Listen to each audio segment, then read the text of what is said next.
Yo, it's your boy Ryan, Northwest Sports Fanatics, back at you with a new video. Today is Tuesday, August 5th, 2025, with your boy Ryan and the Northwest Sports Fanatics. Make sure you guys subscribe to the channel, smash that like button either now or on your way out. Donate to your boy if you can, Cash App $ ORIONNWSF, or the YouTube Super Chat right here. We got the Chicago White Sox versus the Seattle Mariners. First pitch is going to be here in roughly 5 minutes. So let's cue up the music, take a look at the thumb, and let's get into the starting lineups. Happy Tuesday, everyone.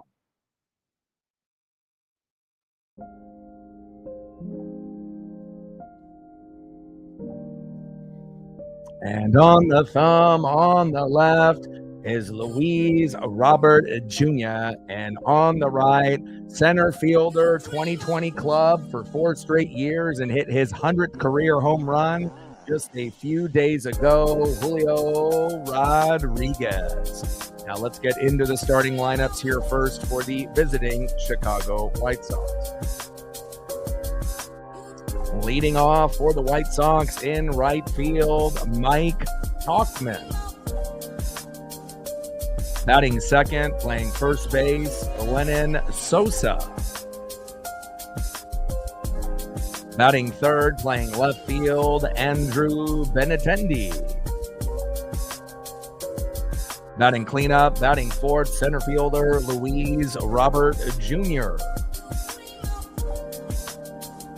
Batting fifth, playing shortstop, Colson Montgomery.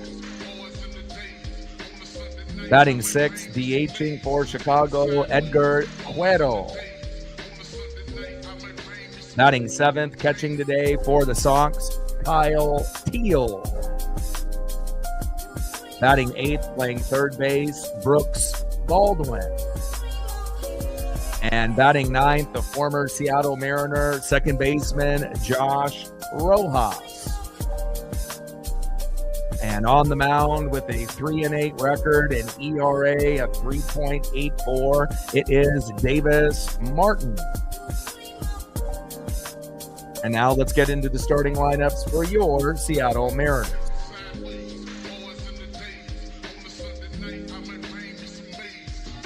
Leading off for the Mariners in left field, Randy Arozarena. Batting second, catching today for the Mariners, big dumper, Cal Raleigh.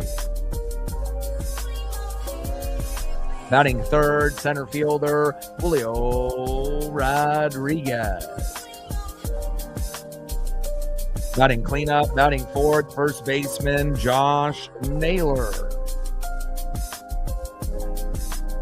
Batting fifth, playing third base, Eugenio Suarez.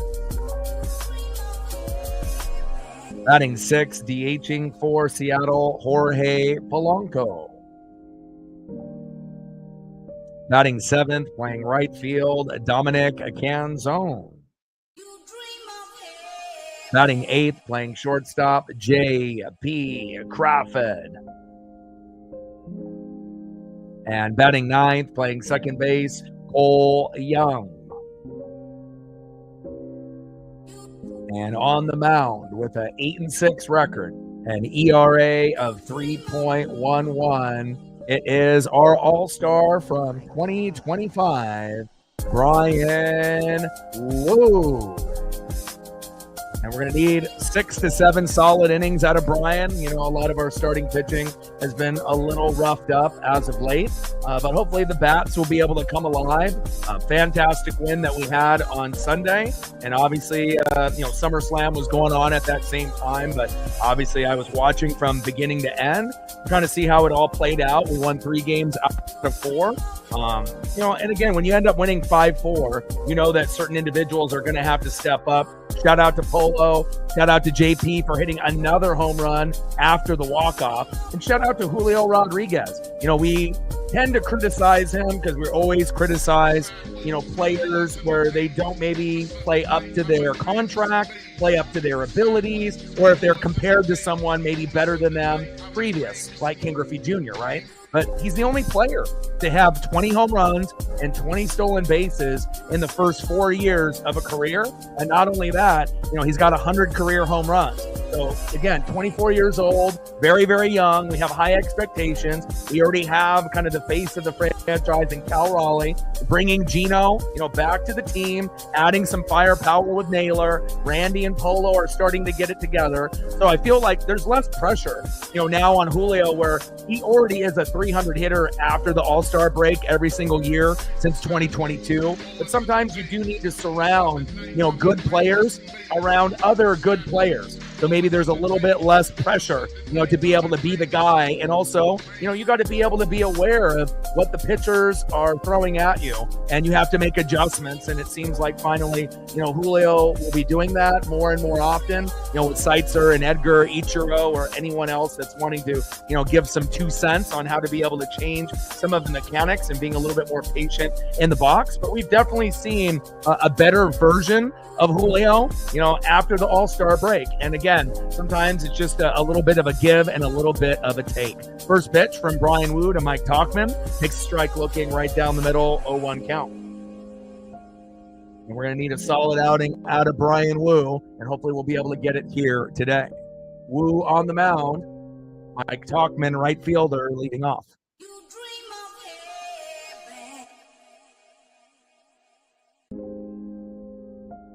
0-1 pitch, high and away with the four-seam fastball. 1 ball and 1 strike from Wu to Tauchman.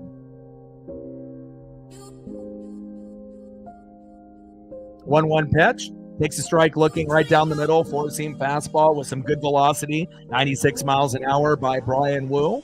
Top of the first inning, 0-0, White Sox and Mariners. All day in the building. What's good? Let's get the dub, baby. Well, if you're looking at just based off record, most people would say, oh, okay, Mariners got a much better record. White Sox are not a very good team. They're not going to the playoffs. But that's where, the danger remains. 1-2 pitch, big swing and a miss, high and away, and that is strike 3. Nice job by Brian Wu. But, if anything, when we play teams that are average or mid or bad, we have a higher probability of losing rather than playing a good team like the Astros, the Rangers, the Yankees, Red Sox, Blue Jays, Tigers. When we play good teams, we're going to step up and play up to the competition. But every once in a while, when we play, a mid or lower end team, sometimes if we come out a little flat, or if they get an unexpected home run or a couple ribbies early, sometimes we're not able to recover and we end up dropping a game or two. So we'll see in this 3-game set how it should go. Based on how we've been playing lately, you should be able to win 2 out of 3. And if you win the first 2, you'll be thinking sweep. But this team has actually been averaging about 6 runs a game after the All-Star break. So yeah, they're not a very good team, but they've been playing much better as of late. Next pitch to Lennon Sosa, 0-1 pitch, back, see ya. And just like I was mentioning, you never can take anybody for granted. And again, I love it when it ends up coming to fruition. I don't want to, have, a billion home runs against the Mariners early, but this is exactly what I'm talking about. And again, Brian Wu has been a little shaky as of late, and it shows you. Even guys that are not well known, like Lennon Sosa, can end up hitting a solo dinger against an all-star in Brian Wu. 1-0 White Sox. Next up is Andrew Benintendi, the former Red Sox. But again, the magic number will be 5 runs, 7 to 10 hits, and hopefully we can limit the damage that is done. And hopefully Wu will only give up 3 runs or less. And if that happens, we should have a good chance to compete. Again, when we play these lower end teams, a lot of, teams end up having the same reaction where you're going to play up to the competition against good teams. And then sometimes, kind of sleepwalk against some of these teams that you think you're automatically going to beat, but you got to bring it. And if you don't, you may only win 1 game out of 3, and that would be detrimental after winning 3 out of 4 against the Rangers. 1-1 pitch, takes a strike looking high and inside. Megan with a tenor. Appreciate you. Oh, that's unfortunate that you're on the crutches. Hopefully that'll get a little bit better for you. Stacks with a little racks and Cactus Jack, bang, bang. They're doing an Ichiro giveaway, obviously, with the Ichiro Pop for the Hall of Fame. If there's anything that you want to, have me throw up, Ichiro photos or something different, let me know. If you're going to be back in a little bit from the other stream, no problem. Just let me know when you're available, and I'll get you some more photos. 1-2 pitch, low and away. 2 balls and 2 strikes from Wu to Benintendi. We're at 10 with Megan's generosity here, and now we only need 90 to go. Appreciate you very, very much. 2-2 pitch, and big swing and a miss. Low and out of the zone, and that is 2 punch outs there for Brian Wu, even though he ended up giving up the solo dinger to Lennon Sosa. And that's kind of been the story for Brian Wu, Logan Gilbert, George Kirby, and our pitching staff, where, you might get a couple punch outs, but sometimes that unexpected home run kind of comes out of nowhere. And again, hopefully we'll be able to get batter number 4, Luis Robert Jr. out, so it's just 1-0. First pitch from Brian Wu to Luis Robert Jr., high and inside, 1-0 count. 1-0 pitch, low and away with a sweeper, 86 miles an hour by Brian Wu. 1 ball, no, 2 balls and no strikes to Luis Robert Jr. Settle in, Wu. We're going to need you to be good. And again, I'm not really sure the reasoning why, some of our starting pitching has been a little, suspect, because it doesn't really matter if we're playing really good teams, World Series contending teams, or even bottom feeders. At the end of the day, you got to bring it no matter what. And you got to be able to flip the mentality that, yeah, we're playing the White Sox, but if you could flip it and think like just mentally, we're still playing the Rangers or someone of that nature, we'd have better results. 2-0 pitch, and Luis Robert Jr. grounds out to JP, throw to first, and that is out number 3. So a little ground ball out, 2 punch outs, but an unexpected solo dinger by obviously Lennon Sosa puts a 1-0 lead for the White Sox here early. Let's see who's up next here for the Seattle Mariners. On the mound for the White Sox here at the bottom of the first with a 3-8 record, ERA of 3.84, so nothing to get too crazy about. Davis Martin. And hopefully we'll be able to get some hits early and often, because we're going to need to capitalize. First batter for Seattle, left fielder Randy Arozarena. Batting second, catcher, big dumper Cal Raleigh. And batting third, center fielder, just getting his 100th career home run and getting a 2020 season, 4 years in a row, Julio Rodriguez. Tridents up, let's go, J-Rod.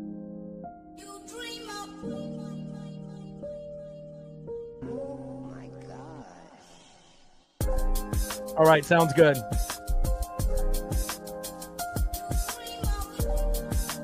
Let's go, baby.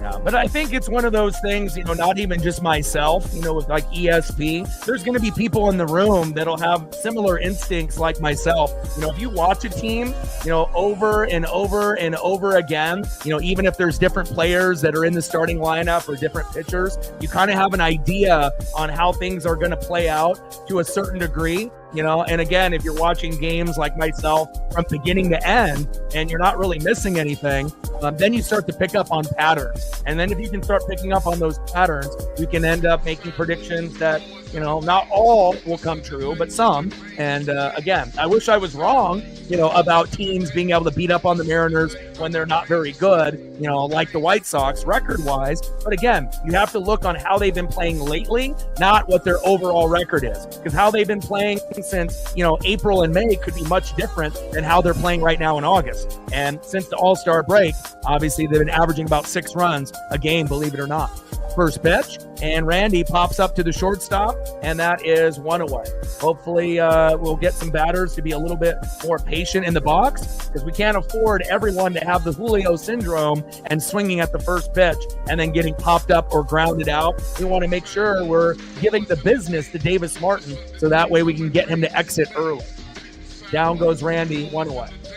Next up is big dumper Cal Raleigh. First pitch, low and at the knees with the 4-seam fastball, 1-0 count. There we go. Always doing a fantastic job as the lead. I appreciate you. We're at 20 and approaching up, obviously, hopefully 50 sooner than later. And the goal will be 100 on the likes and 100 on the dono train. 1-0 pitch, takes a strike looking right down the middle. 1 ball and 1 strike from Martin to Raleigh. 1-1 pitch, low and away with the four-seam fastball by Martin, 95 miles an hour, similar velocity to Brian Wu. 2 balls and 1 strike with nobody on, with a 1-0 lead with a solo dinger by Lennon Sosa.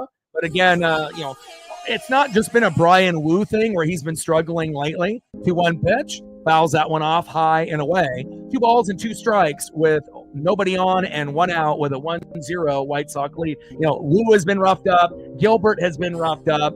Kirby has been roughed up. Castillo's been roughed up. Evans has been roughed up, especially on the road. And for whatever reason, it's either they're going to be awesome, for like the first 5 innings, like George Kirby was a few starts ago, and have a no-hitter and then give up 5 consecutive hits for 4 runs, we lose. Or the flip side, we end up struggling early within the first couple innings, give up 2 or 3 runs, and then we have to pray that the starter kind of calms down so that way when the bullpen comes in, they don't fuck it up even worse. And we have to hope that the bats come alive. And you have to be able to get 5 runs, 7 to 10 hits, and you have to get at least a couple home runs. If not, we're going to have a hard time winning.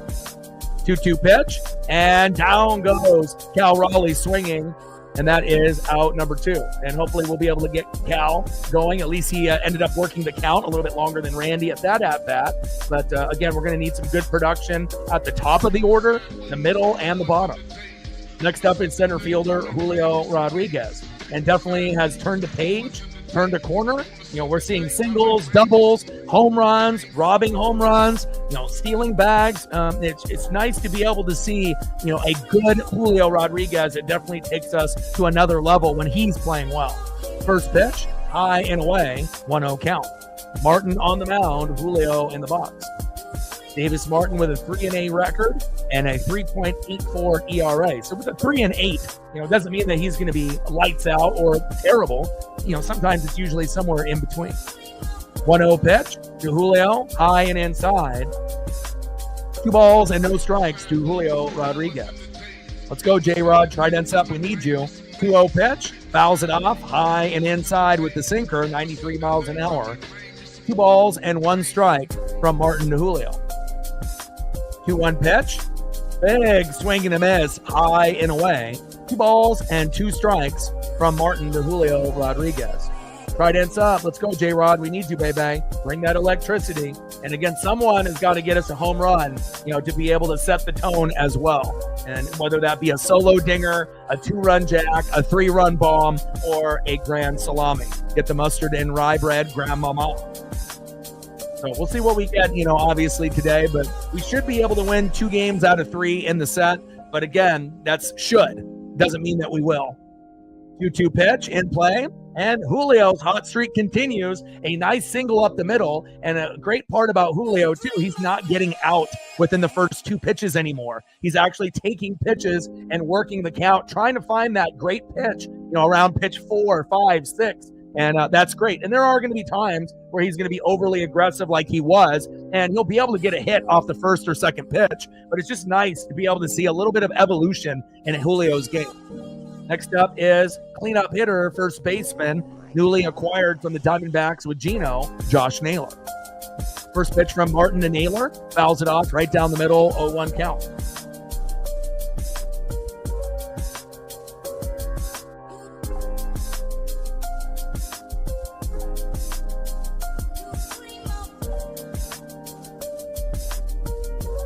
Let him know, baby.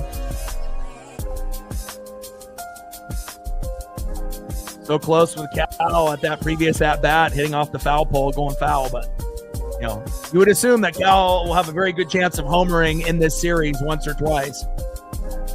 First pitch, obviously from Martin to Naylor, was fouled off with the changeup, 0-1 count. Bottom of the first inning, 1-0 White Sox. 0-1 pitch, high and away. 1 ball and 1 strike from Martin to Naylor. Trident's up. Let's go, M's. Yeah. And again, just like Michael mentioned, you never know who's going to have a great record, after the All-Star break.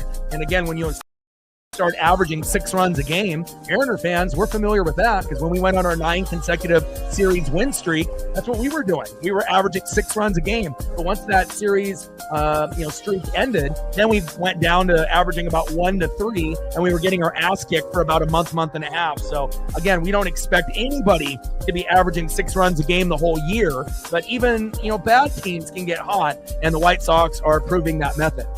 1-1 pitch, high and away, fouled off by Naylor. 1 ball and 2 strikes with Julio at first and 2 outs. We got a 1-0 White Sox lead here early. Cody in the building, what's good? And hopefully we'll be able to, capitalize within the first 4 innings to tie it up. And and hopefully the bullpen won't lose us any games in this particular series. You want to make sure you're taking advantage of every possible team that you can. But again, this is going to be a much harder series than I think initially expected, especially if you don't know any of the stats on how good the White Sox have been after the All-Star break. If you're just betting and you're looking at record, that might be money going down the toilet unless you're careful. So you got to make sure you're doing your reading and you're doing your research. And even with that being said, still, you may end up losing. Bottom of the first inning, 1-0 Chicago. We got a runner at first with Julio with a nice single up the middle with 5 pitches. I love that. And we got a 1-2 count here from Martin Naylor. Yeah, Cal is still number 1.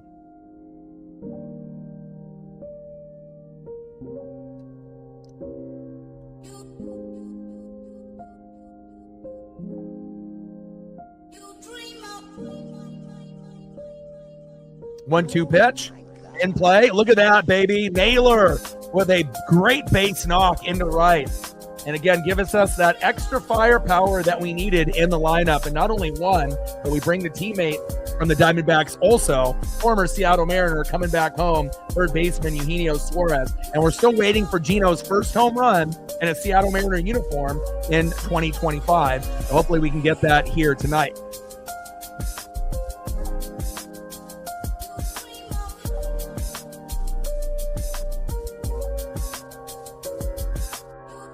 First pitch from Davis Martin to Eugenio Suarez. Low and away with a cutter. 1-0 count.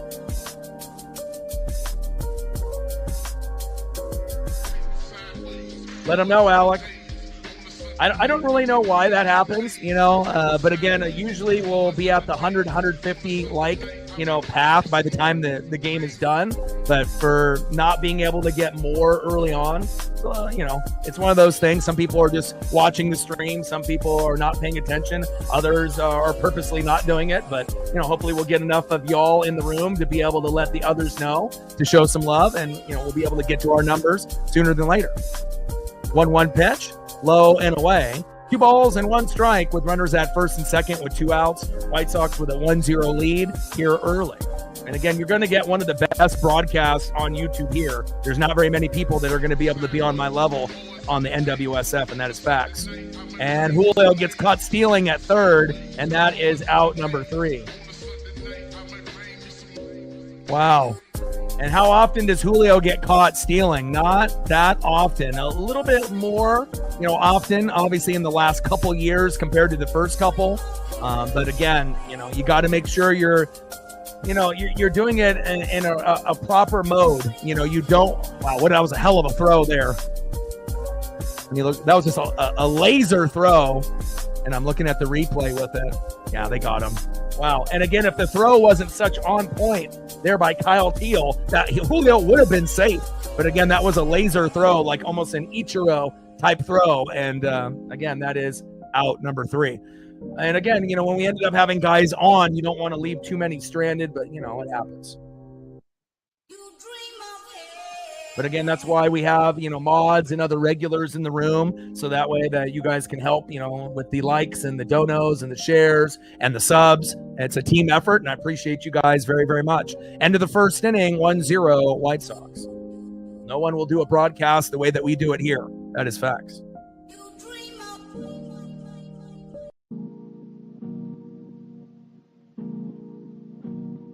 Let's see who's up next here for the Chicago White Sox in the top of the second. Leading off for the White Sox in the 5-hole, shortstop Colson Montgomery. Batting second in the 6 hole, DHing Edgar Cuero. And batting third, catcher that made that Ichiro type throw to throw Julio out at third, 7-hole hitter Kyle Teal. Brian Wu on the mound. White Sox approaching the box. Trident's up. Let's go, M's.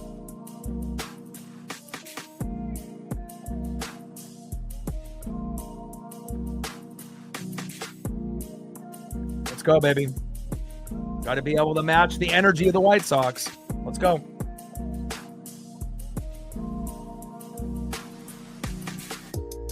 First pitch from Wu to Montgomery. Pitch is high and outside, 1-0 count.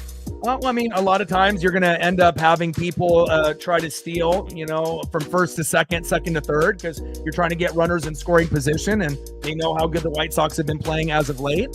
And popped up and out, 1 away. And like I said, if that wasn't a perfect laser throw, Julio would have been safe.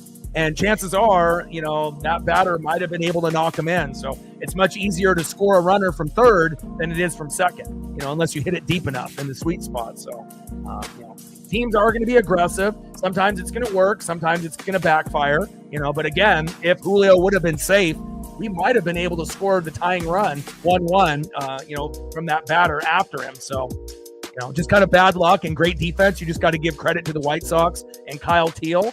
It was a perfect throw to third, and he got him. First throw from Wu to Cueto. Fouls it off right down the middle. 0-1 count. Flying Monk in the building. What's good? 0-1 pitch. Fouled off again by Edgar Cueto. High and away. No balls and 2 strikes from Wu to Cueto.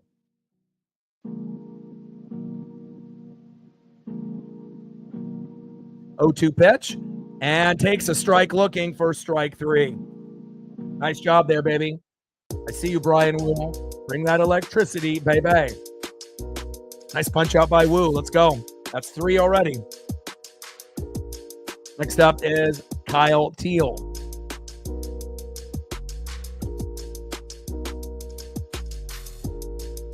Wu pacing for 10 Ks.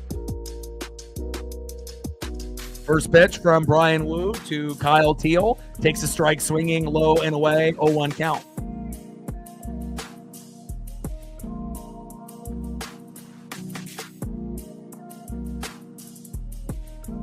I appreciate that, Chris. The most of the time, people, when they show love, they'll do it either through, the super chat here. They'll go through Venmo if they don't have Cash App. And obviously, if that is the case, you can always let me know, and I can provide the Venmo if anyone needs that. But usually, those are the 3 ways that people support the most here. So, 0-1 pitch in play. And Kyle Teal with a beautiful double to right. And obviously, he's feeling himself here as of late. Big throw on Julio trying to steal third that ended the inning, and then ends up getting a big double. And again, sometimes when you make a great defensive play and then you have that at bat in the next inning, usually you go off. And it is a common thing in MLB. And Kyle Teal definitely did that. Nice job by Kyle. Next up is third baseman Brooks Baldwin. First pitch from Wu to Baldwin, which is high and away. 1-0 count.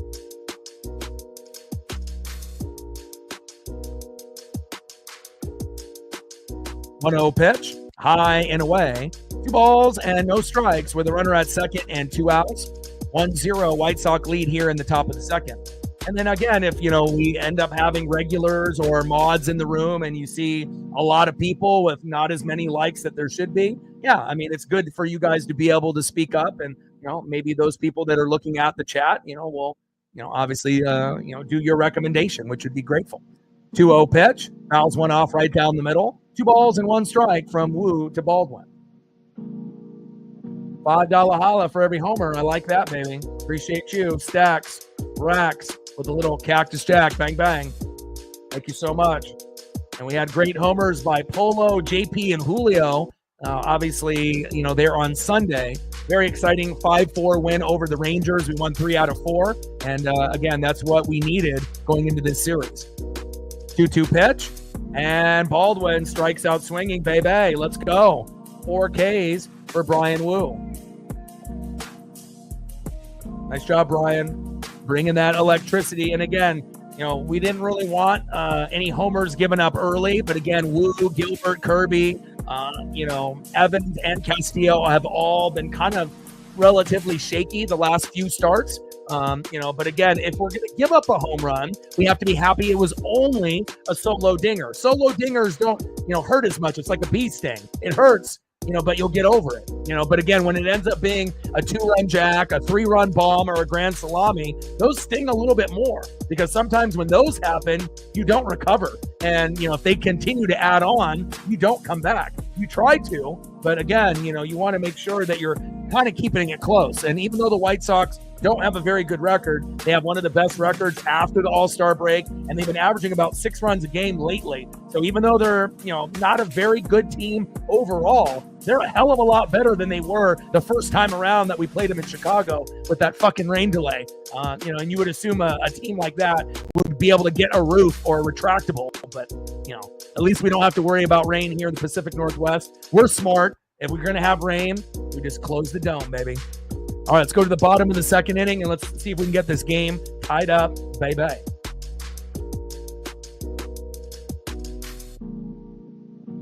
Next up for the Mariners, in the 6th hole, DHing Jorge Polanco. Batting second in the 7th hole, right fielder Dominic Canzone. And batting third, having some great success, ice water in his veins, from going from the 1 to the 8 hole, shortstop J.P. Crawford. And again, sometimes you just need a change of scenery, whether that be in the batting order or whatever.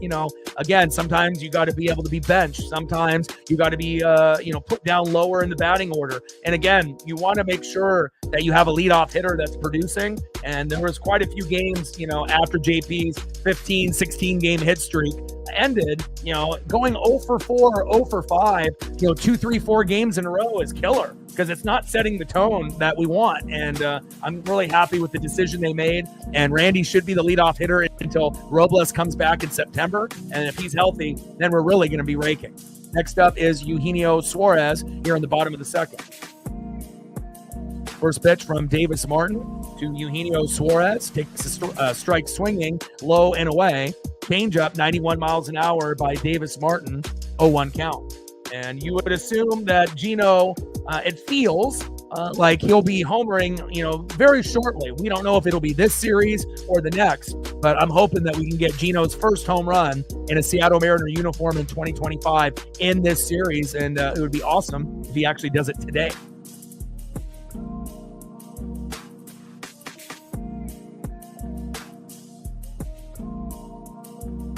0-1 pitch, big swing and a miss, low and away. No balls and 2 strikes here in the bottom of the second. 1-0 White Sox lead with a solo dinger by Lenyn Sosa early, and that's where we're sitting. 0-2 pitch, big swing and a miss. And that's not exactly what we want to see out of Gino. 3 swings, 3 misses, almost like a Julio Rodriguez at bat early in the year. But I know he'll turn it around. I still love you, Gino. 1 away.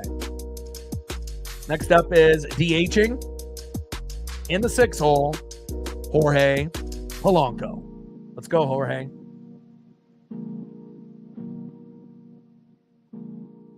First pitch from Martin to Polo.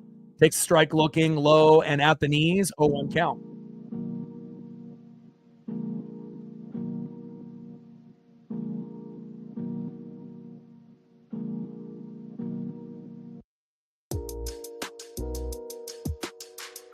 Oh, 0-1 pitch, low and at the knees. Good eye by Polo, 91 miles an hour on the changeup, and Polo does not bite. 1 ball and 1 strike from Martin to Polo. 1-1 pitch, low and at the knees. Changeup missing again. 2 balls and 1 strike to Jorge Polanco.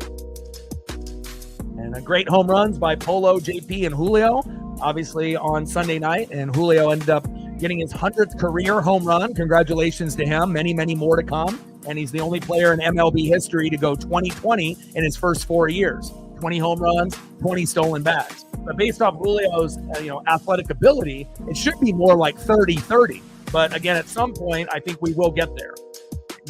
We'll see if it ends up being, this year, next year. But again, you would think if Julio ever gets hot enough on a 2-2 pitch in play, Polo flies out to left, 2 away. he's normally going to be, it feels like, a 20 to 29 home run kind of guy. But who's to say, before Julio's career is up, if he can change a few mechanics, maybe he'll get 30, 35, and maybe even 40 home runs or more a couple times, before his career is up. Now, if he could ever hit 50, that would be obviously Ken Griffey Jr. like, but I'm not sure if we'll ever get to that point. But even him getting 40, like doubling what he normally does, would be huge for us. We got plenty of hitters in the lineup that can hit homers, that's for sure. But again, we want to make sure that he's getting singles and, playing small ball as well. You just can't swing for home run, moonshots every single at bat thinking that's going to work. First pitch from Martin to Canzone, low and at the knees, 1-0 count.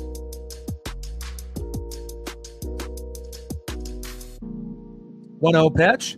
Takes a strike looking low and away for Dominic Canzone. 1 ball and 1 strike here in the bottom of the second with nobody on and 2 outs. A Lenyn Sosa solo dinger early to give him the White Sox 1-0 lead.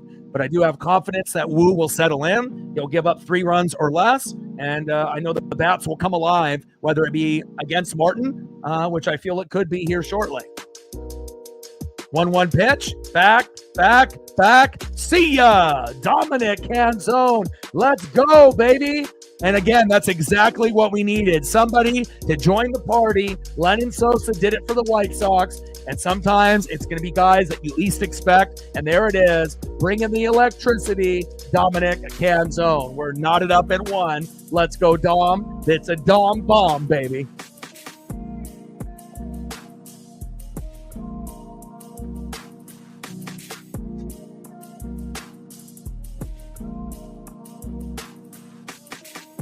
Let's go. That's exactly what we needed, baby. Nice job, Dom. We're knotted up at 1, baby. Let's go. Next up is J.P. Crawford. Let's see if J.P. has ice water in his veins. First pitch from Martin to J.P. Takes a strike looking low and away. 0-1 count. 0-1 pitch. High and away with a 4-seam fastball, 95 miles an hour, 1 ball and 1 strike to J.P. Crawford. Let's go, J.P. 1-1 pitch. Takes a strike looking low and away. 1 ball and 2 strikes here in the bottom of the second. 1-1 tie with 2 outs. Let's go. Sarah loves it. Chris loves it. All day loves it. Let's go, baby. Captain in the building. Great to see you, my guy. How's the job going? 1-2 pitch. And that is strike 3, and that is the end of the inning. Down goes JP, but not after Dominic Canzone hits us with the Dom bomb, baby. And again, with a lineup as good as the Mariners, again, you have like the usual suspects, Randy, Cal, Julio, Josh, Eugenio, Jorge. Those are going to be the main guys that you would assume, right? But if we get homers by Dom, JP, and Cole, like, we're almost unstoppable. At that point, if you're getting homers from 7, 8, and 9, or big hits and RBIs, and then obviously with Victor Robles potentially going to be back, in a few weeks, again, and if we have him as our leadoff hitter, at that point, we're probably going to have the best lineup in baseball, 1 through 9, and then obviously there's going to be someone that like Dom would have to be a backup at that point, but. Unless they decided to use him as a DH over Polo at one point or another. But that's a pretty sexy lineup, if you really think about it. Robles, Randy, Raleigh, Julio, Naylor, Gino, Polo, JP, and Cole Young. And if JP and Cole are supposed to be like the guys that, you can't really count on as much, but they've been playing pretty damn well lately. So I like our chances, not only for this series, but for a nice deep run, obviously, from now until the playoffs. Let's go. Trident's up. Let's go, M's. Nice job by Dom to get us tied up. Let's go to the top of the 3rd inning and see who's up next for the White Sox. Next up for the White Sox, former Seattle Mariner, second baseman, Hollywood Josh Rojas. Back at the top of the order, right fielder Mike Tauchman. And batting third with the solo dinger to give him the 1-0 lead, first baseman Lenyn Sosa. Trident's up. Let's go, M's. David with a 10er. Appreciate you. Stacks. Racks with a little Cactus Jack. Bang, bang. You guys are amazing. I appreciate you. And again, every single donation that comes through. It's not only showing love to me and, Paisley and the NWSF. You're supporting a dream, something that's real, something that, not many people are going to be able to do in their lifetime. So it really does mean a lot, so that we can continue this dream, not only short term, but long term as well. Appreciate you very much, David. First pitch from Wu to Rojas. Fouls that one off high and away, 0-1 count. Let me know what you want to do for a photo, if anything, and I got you. 0-1 pitch, high and away. 1 ball and 1 strike from Wu to Rojas. 1-1 pitch, fouled off right down the middle by Hollywood Josh Rojas. 1 ball and 2 strikes from Wu to Rojas. Top of the third, 1-1. We're knotted up here early with 2 unusual, not usual suspects, unusual suspects. Lennon Sosa with a dinger, Dominic Canzone with a dinger. And again, we'll see how many more home runs we're going to get in the game. And again, typically the Mariners are going to need a couple home runs to win, a minimum of 1. But when we don't get any home runs, we lose like 99% of the time. So getting that home run out of the way in the second is fantastic. And hopefully the next home run we get will be a big one. 2-run blast, 3-run jack, or a grand salami. 1-2 pitch, and Rojas grounds out to JP. JP throw to first. Naylor is there. Booyah! Got him. 1 away.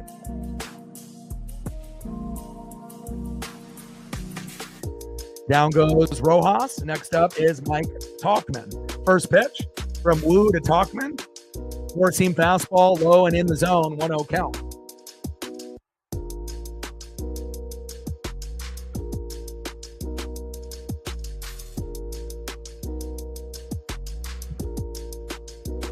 Let's go, baby. Appreciate you.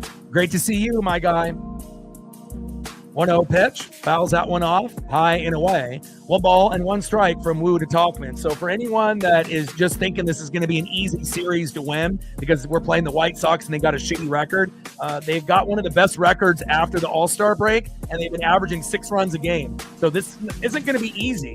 It's going to be something that we're going to have to earn. And again, we don't have a problem against good teams. The Mariners typically have a problem against mid, average, and bad teams. And again, bad teams that can be playing hot as of late can actually be a real problem. So hopefully we can, manage, that 6 runs per game and cut it down maybe in half to give us a better chance to win. 2-1 pitch, takes a strike swinging high and away. 2 balls and 2 strikes from Wu to Tauchman. But with the lineup and the pitching, we should be able to win 2 out of 3. But again, in this type of scenario, it wouldn't shock me, if we ended up winning 1 out of 3. There is, and if anybody is going to sweep, it would be us over them. There's no way in hell they're sweeping us, with the talent that we have. We would have to have like 3 meltdowns in a row, and that wouldn't happen. Maybe 1, but not 3 in a row. 2-2 pitch, fouled off high and away. But if we're extremely lucky and we can find a way to win today and tomorrow, and we can get a sweep off a team that's hot, even though their record says that they're a bad team, that could be huge. Winning 3 out of 4, obviously against the Rangers, and winning 2 out of 3 is the goal. But if we can win 3 out of 3, that'll set us up for the next series, and hopefully we can have success with them as well. 2-2 pitch, and struck out swinging. Wu stays hot. Let's go.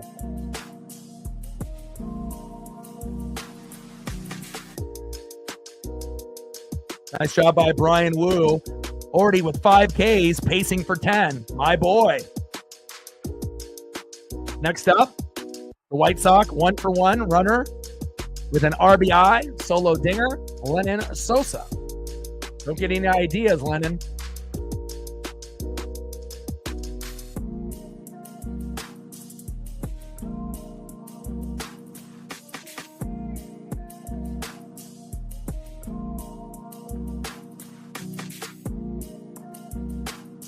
.0 pitch, in play, grounds out to JP, throw to first, and that is out number 3. There we go.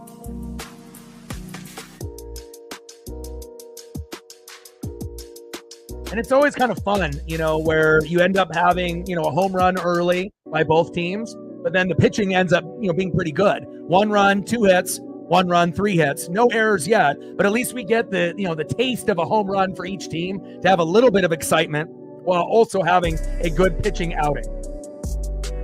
Let's see who's up next here for the Mariners to see if we can take a 2-1 lead this inning. Next up, 9-hole hitter, second baseman. It's a Cole World. Cole Young, baby. Batting second, 0 for 1, Randy Arozarena. Hopefully he'll be able to work the count. Don't swing at the first pitch and ground out or pop up like you did at your first at bat. We need you, Randy, especially if you're leading off over JP. We need you to be productive, just like Polo's been as of late. And then batting third, we're looking for another big home run out of Big Dumper Cal Raleigh. And hopefully we get it here. Let's go, Big Dumper. Best catcher in baseball. And it seems like, he hasn't really been in the same type of rhythm that he was in the first, half of the season, which was an electric pace of hitting 38 home runs. But, slowly but surely, he should be able to pick up the pace. And at some point or another, it wouldn't shock me if he ends up hitting 2 home runs in a game like he already has many, many times. 2 from the left, 2 from the right, or 1 from the left and 1 from the right. But again, it's just about trying to get him to homer in like consecutive games so that way he can get hot. And again, we want to see if we can get him to 60 home runs or more. But realistically, if he ends up getting 50 to 59, anything to be able to break the record, which we know he will. Record is 48, so he'll definitely beat that. But I think a lot of us are hoping, to even beat Judge at 62, even if it was only by 1 home run. But he beat it and got 63. That would be huge. And anything over 63 is mind-blowing. I mean, anything really over 60 is mind-blowing. But, again, he's got good numbers up to this point.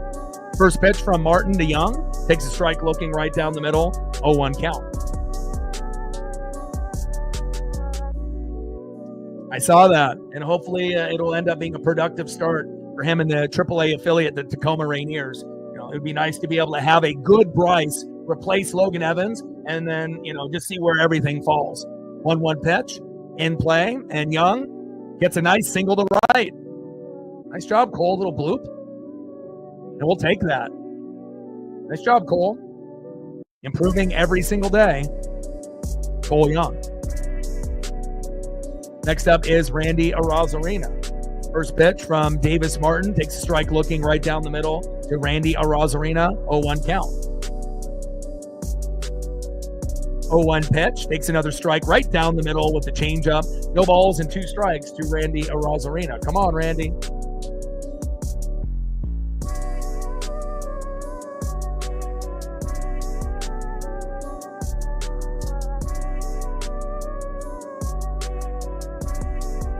I mean, if he matches his production from obviously the beginning of the year, that would put him at 64. So.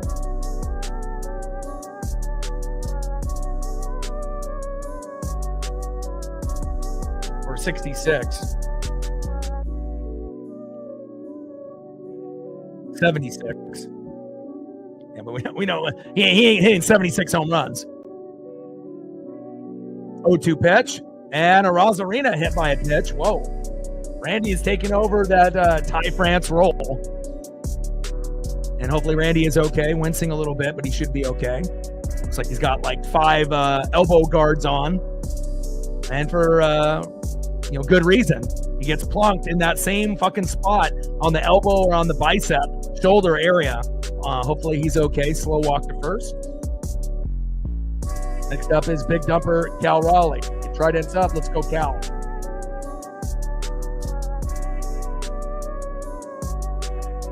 Josh in the building. What's good?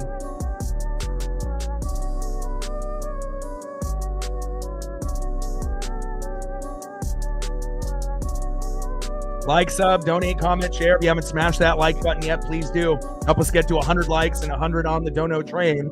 Definitely will help out with our algorithm, the metrics, and anyone looking for White Sox, Mariners, or an MLB game. When they see those stats, that's what will help. Obviously, bring more people to the stream, more subs, more views, more possible donos and shares, so everyone can do their part. First pitch from Martin to Big Dumper. Fouls it off. High and away. 0-1 count. 0-1 pitch. Fouled it off right down the middle. No balls and 2 strikes from Martin to Raleigh. Come on, Cal.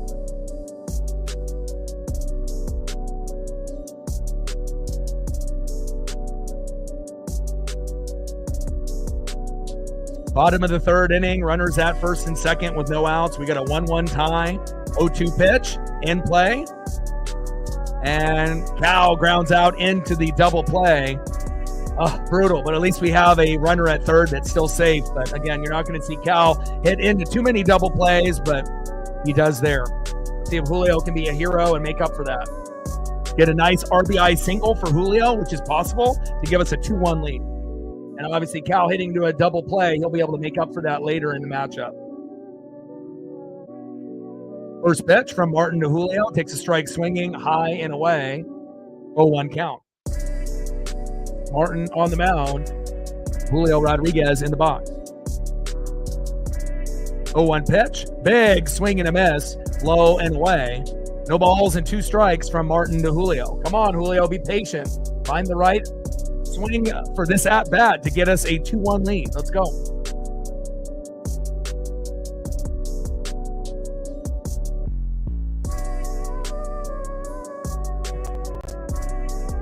Bottom of the third inning, runner at third with 2 outs after Cal hit into a double play, and hopefully we don't have too many of those situations. But we have been getting guys on base pretty often so far, and the White Sox have been hot after the All-Star break.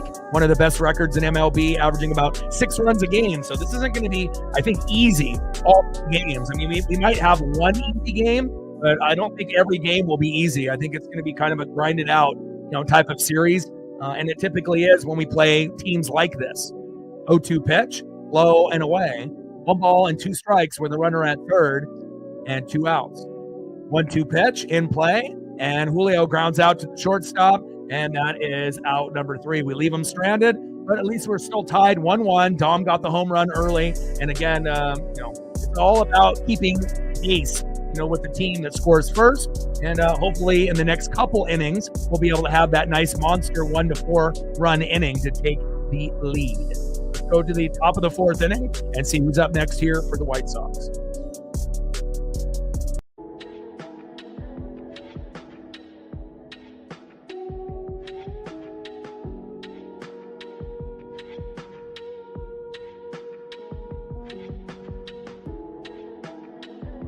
Next up for the White Sox, 0-1 with a K, left fielder Andrew Benintendi.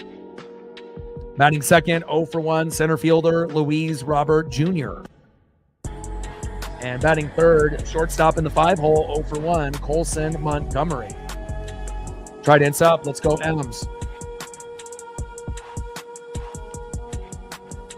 And up to this point, Brian Wu, 3 innings pitched, 2 hits, 1 earned run, no walks. That's a key. 5 Ks. Pacing for 10, 38 pitches, 26 strikes, 3.11 ERA. And then take a quick peek at Martin. 3 innings pitched, 4 hits, 1 earned run, no walks, 3 Ks, 47 pitches, 33 strikes. So a little ahead compared to Wu based off pitch count there.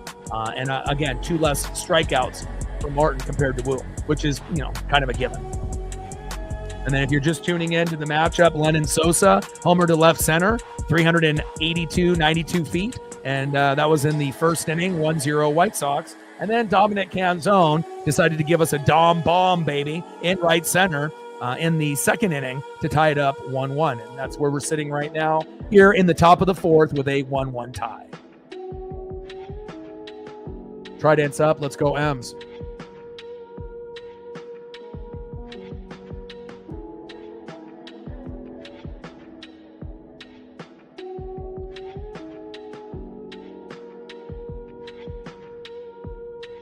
Let's go, baby.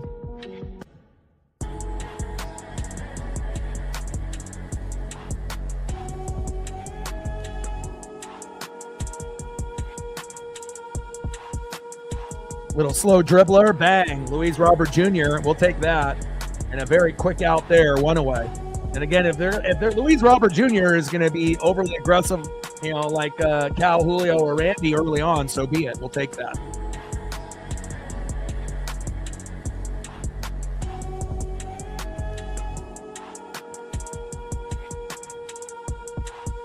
Same thing with guys like Benintendi and Sosa. You're going to take anything that you can get. Down goes Benintendi, 1 away. Next up is Luis Robert Jr. First pitch to Luis Robert Jr. Takes a strike looking high and inside, 0-1 count. 0-1 pitch, low and away. 1 ball and 1 strike from Wu to Luis Robert Jr. Top of the 4th inning with 1 out. Wu on the mound, Robert Jr. in the box. 1-1 pitch, big swing and a miss, high and away. 1 ball and 2 strikes from Wu to Robert Jr. And if we can get Benintendi to be biting on 1 pitch early on with Robert and a few of these others, that's definitely going to play in our favor. 1-2 pitch, low and at the knees. 2 balls and 2 strikes to Luis Robert Jr. Daniel in the building, what's good? Top of the 4th inning, we're knotted up at 1. Wu on the mound, Luis Robert Jr. in the box. And obviously there's been a lot of teams that have been linked to him the last couple years, but again, White Sox wanting too much for a player that isn't really that good. I mean, he's a pretty good player, but not as good of the return that they wanted for him. I mean, it's not like he's going to be an all-star every year. And we already have a center fielder that's better than him in Julio. 2-2 pitch, fouled off high and away. I mean, there's no scenario in my mind that I would want Luis Robert Jr. over Julio. Even with Julio, slumping for a month or two, still would want Julio. 2-2 pitch, fouled off, low and inside. 2 balls and 2 strikes from Wu to Robert Jr. Just because Julio is going to be a 300 hitter after the All-Star break. We just need him to be able to get hot early in the season instead of only having like 1 good month, or 1.5, in the early part of the season and then being hot for like maybe the last 3. Hopefully he'll be able to be a little bit more productive at the beginning of the year. He hasn't really been able to do it yet, but that doesn't mean he will never do it. And down goes Luis Robert Jr. on strikes, baby. I like that. See ya. 2 away. Nice job by Brian Wu. Keep wheeling and dealing, Brian Wu. That's punch out number 6. 96 miles an hour, baby. Next up is shortstop Colson Montgomery.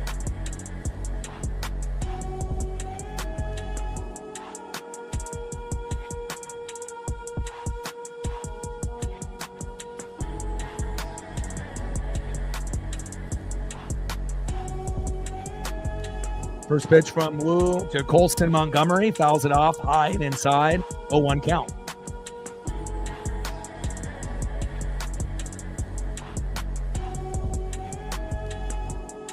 Oh, 0-1 pitch, fouled off, high and inside. No balls and 2 strikes from Wu to Montgomery.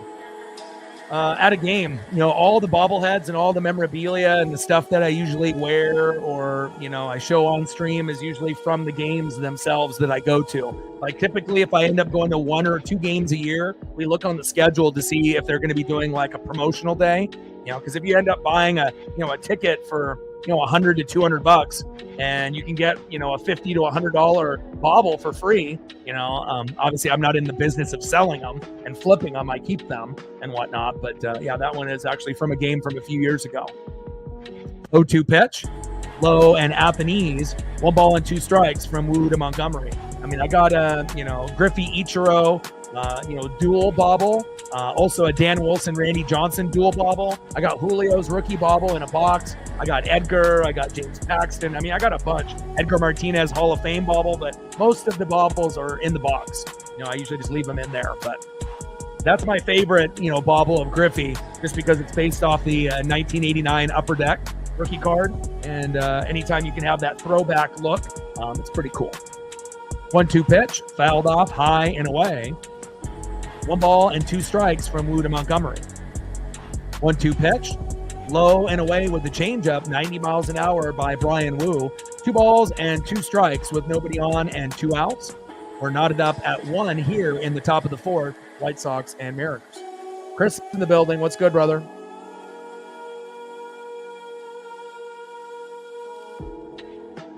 Good to have you back. Let me know what you want to do photo-wise, and I can sprinkle in a few.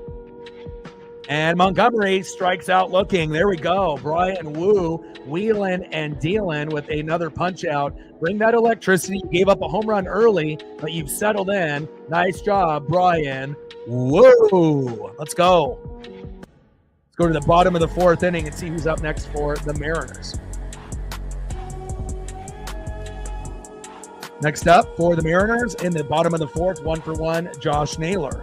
Batting second, 0-for-1 with a K, Eugenio Suarez. Batting third, 0-for-1, Jorge Polanco. Trident's up. Let's go, M's.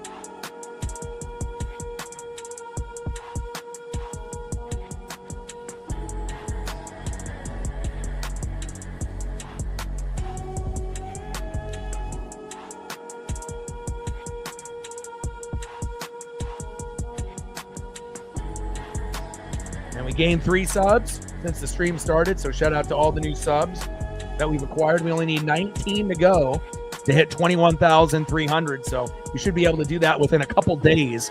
And appreciate every single person that has liked, subbed, donated, commented, shared. We've been getting views all over the globe, and it feels good to be able to have that type of audience. At one point, maybe 20,000 people a month. Now we're close to 60,000, which is crazy. And again, we've been able to get people from all over the globe, from 13 to 17, from 65 and above, and everything in between. Female viewership is from 5% to 15%, 85 male, 15% female. And then obviously United States, Dominican Republic, Mexico, Venezuela, Japan, Canada, Philippines, Nicaragua, Taiwan, Puerto Rico, Australia, New Zealand, and many other countries are involved. So I appreciate every single one of y'all watching from all over the globe. Appreciate you very, very much.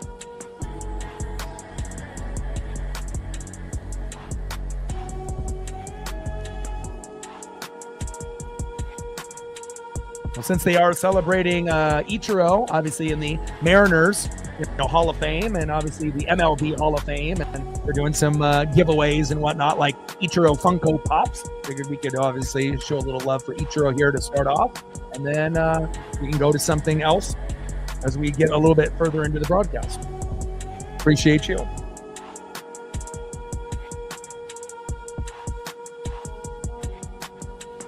Bottom of the fourth inning, we're knotted up at 1. The GOAT, Ichiro Suzuki. First pitch from Davis Martin to Josh Naylor, low and away, 1-0 count.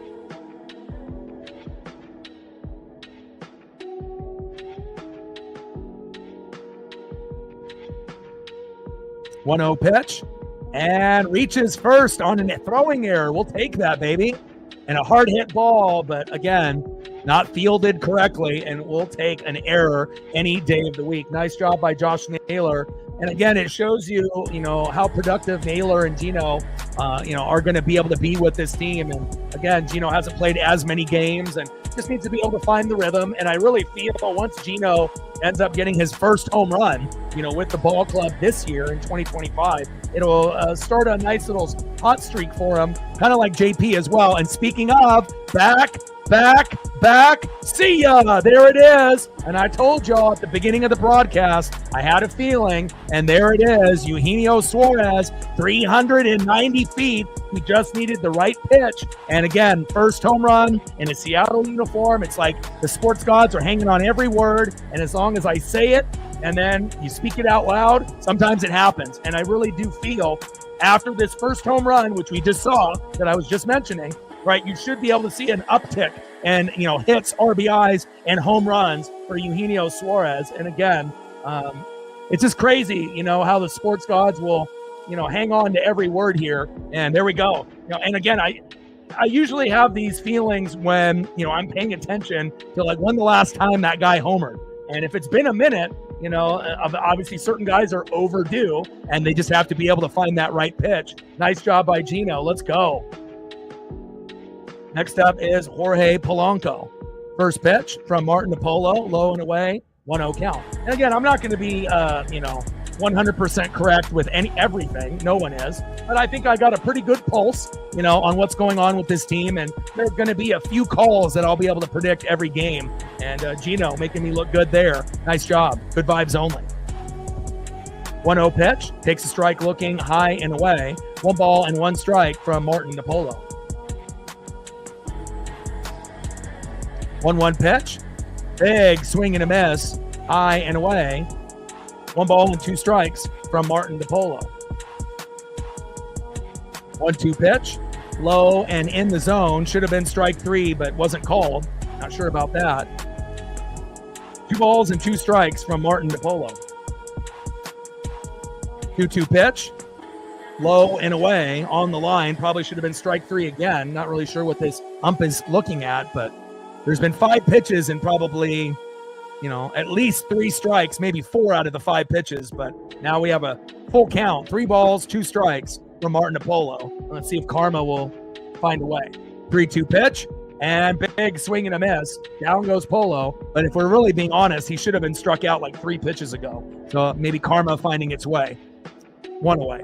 Next up is Dominic Canzone.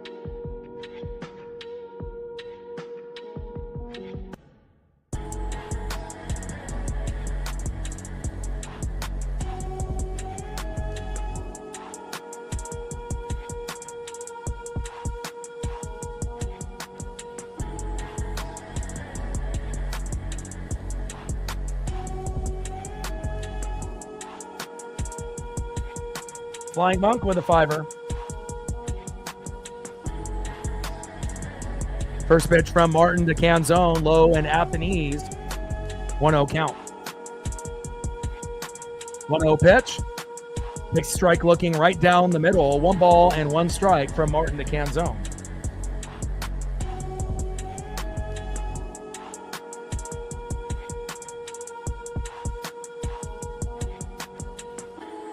One pitch, fouled off right down the middle.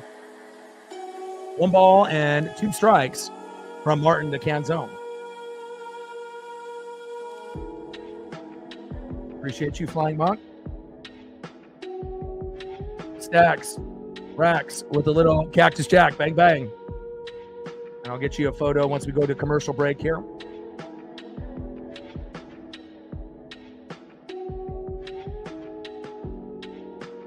One-two pitch, fouled off right down the middle. 1 ball and 2 strikes from Martin to Canzone.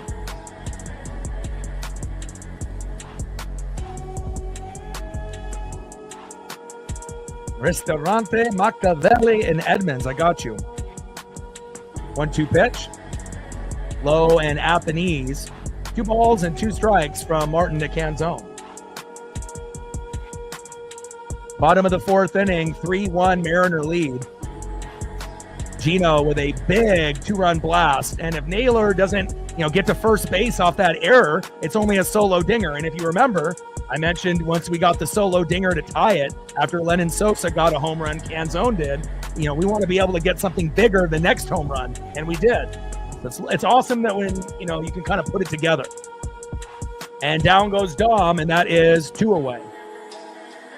Start off with a solo dinger, then go to a 2-run jack, and who knows, if we're incredibly lucky, maybe we'll get another 2-run blast, 3-run blast, or grand salami before it's all said and done after that slow dribbler by Dom is out there by Rojas.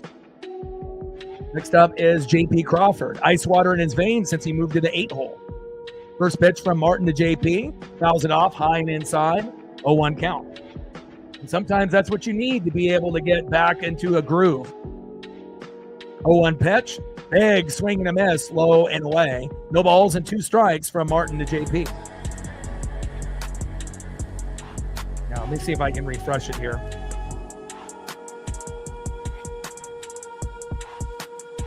Most of the time it refreshes on its own automatically, so I don't have to do it. So let me see what we got going on here. 0-2 pitch, fouled off.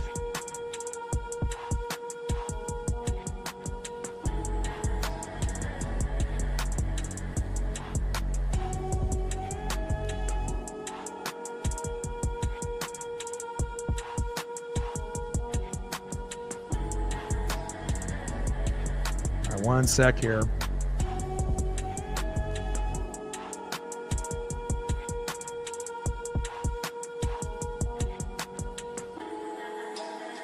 I got to reconfigure everything here real quick. Just give me 1 sec. I think something happened with it there, so not sure if that was an ESPN thing. Because my other one is good, so 1 sec here.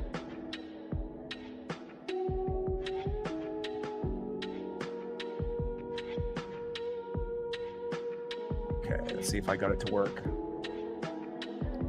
All right, let's take a peek. Did it work? There we go. And JP, and that is out number 3. apologize for that. Yeah, every once in a while, it's usually not necessarily an internet thing. Usually, the most of the time, it's an ESPN thing or just through the page itself. But it's crazy because on my other page that I have, because I usually have a couple stat pages that are going on at the same time, MLB.com and ESPN on a minimized screen, as well as, the screen I'm looking at myself. And then obviously, usually I got the Mariner broadcast. Sometimes I'll even have Mariners and the opposing, stream for the visiting team as well. But it looks like I got it going here, so I think we're good. End of the fourth inning, 3-1 Mariners.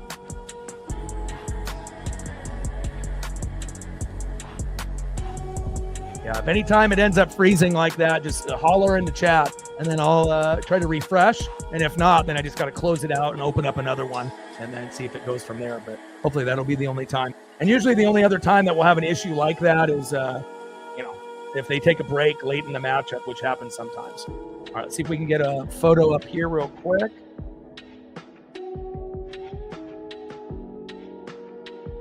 End of the fourth inning, 3-1 Mariners.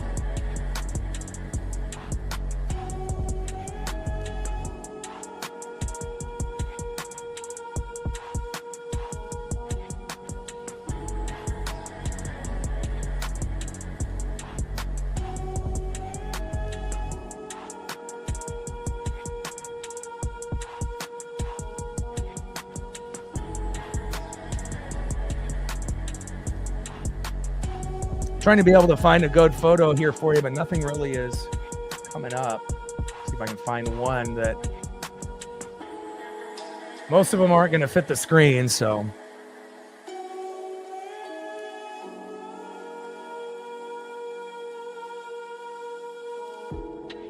after we go through some more commercial breaks, hopefully I'll be able to find something that'll fit. But for now, this is really the only one that was halfway decent as far as HD 4K that I could do for you. Lots of drinks and a lot of good food, it looks like, in that location there. Top of the fifth, 3-1 Mariner lead. Brian Wu on the mound and Edgar Cueto in the box. 2-0 pitch. Takes a strike swinging right down the middle. 2 balls and 1 strike with nobody on and no outs. Mariners up 3-1. Wu on the mound. Cueto in the box.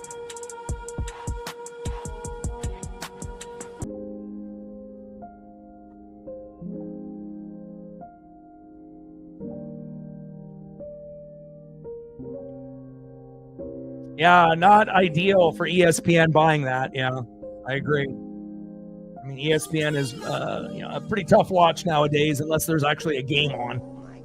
2-1 pitch, takes a strike looking high and away. 2 balls and 2 strikes from Wu to Cueto. 2-2 pitch and struck out swinging. There we go. Brian Wu with another punch out. That's my boy. Nice job by Brian Wu. Let's go, baby. I see you, Brian. Keep wheeling and dealing.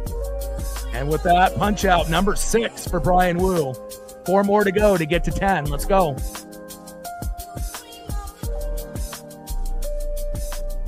Next up for Brian Wu, 7-hole hitter who threw out Julio from the knees at third and has a double already. Kyle Teal. First pitch, back, and Julio with a good defensive play. No fly zone. The last thing that we need is Kyle Teal to have 2 doubles and a throw out of Julio at third early in the game. And he almost homered there. Good defense there by Julio. Next up is third baseman in the 8-hole, Brooks Baldwin. But Teal is definitely hitting the ball deep and finding ways to be productive for his team.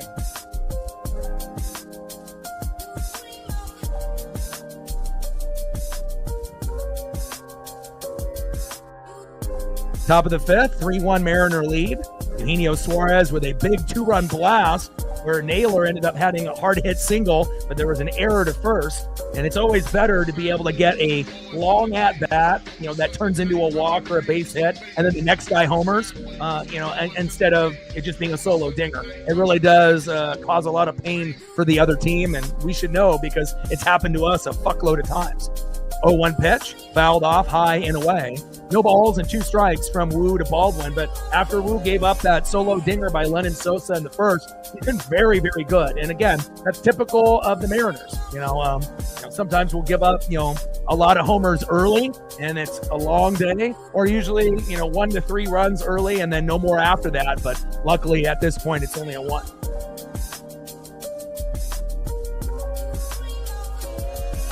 0-2 pitch, fouled off high and away. No balls and 2 strikes from Wu to Baldwin. No worries, Megan, if you're not feeling well or you want to go somewhere else, you're free to do whatever you like. But again, if you end up popping in a little bit later and you want to be able to see something, just let me know in the chat and I'll be able to fire that up for you. 0-2 pitch, low and away. 1 ball and 2 strikes from Wu to Baldwin. Let's go, baby. Like, sub, donate, comment, share. If you haven't smashed that like button yet, please do. 29 more likes to be able to hit the goal, and we have at least half of the people in the room that haven't done it yet. And hopefully we'll be able to get to a point where that won't be an issue. 2-2 pitch. That one's in the dirt. Top of the 5th inning, 3-1 Mariner lead here with 2 outs. Wu on the mound, Baldwin in the box.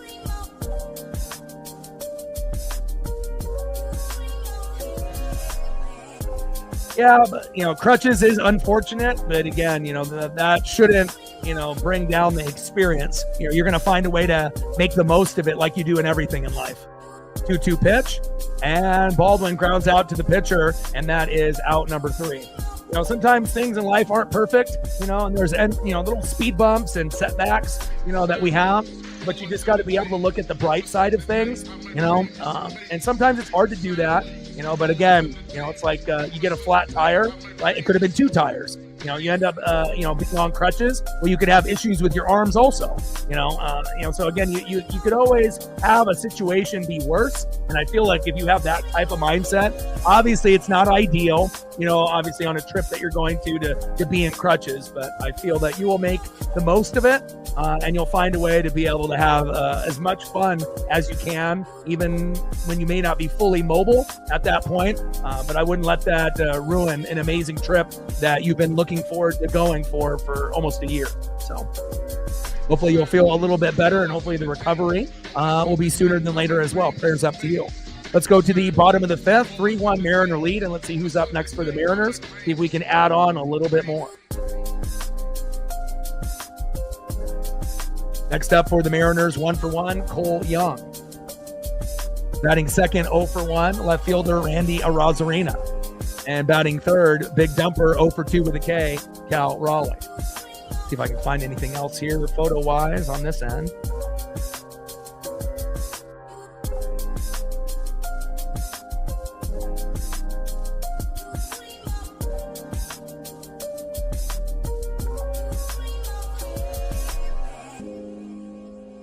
At least if I can find like some kind of dish or something on here. Obviously they have cocktails and Italian food. Oh, there we go. A little spaghetti. Little shrimps there as well. Okay. How often do you go there? Is that something that you go there often? I could have swore I saw something that they were closing down. Is it that location that they closed down? Is it a different location? You go there pretty often if they're still open, or are they closed now and it's somewhere that you used to go? First pitch from Martin to Cole Young, low and at the knees, 1-0 count. The Seattle one is closed, but the Edmonds one is open, right? 1-0 pitch. Big swing and a miss right down the middle. 1 ball and 1 strike from Martin to Young. 1-1 pitch, high and away. 2 balls and 1 strike with nobody on and no outs. 2-1, and hopefully that'll turn into 2-2 or 3-1 here momentarily.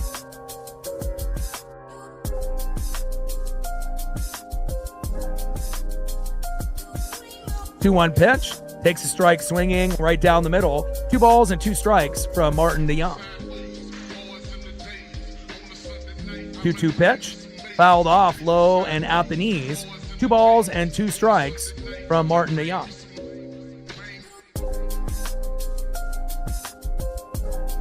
You know, and obviously with your leg issue, you know, and being on crutches, it actually can work in your favor, because if people see you in crutches, you might be able to cut ahead of certain individuals in the line. You know, it's not like you're necessarily going to be in a wheelchair, but obviously if you're in crutches, you know, you might be able to get some access to things that maybe you wouldn't if you weren't in crutches. So not to have people have a pity party over it, but, you know, it could end up, you know, helping you out a little bit.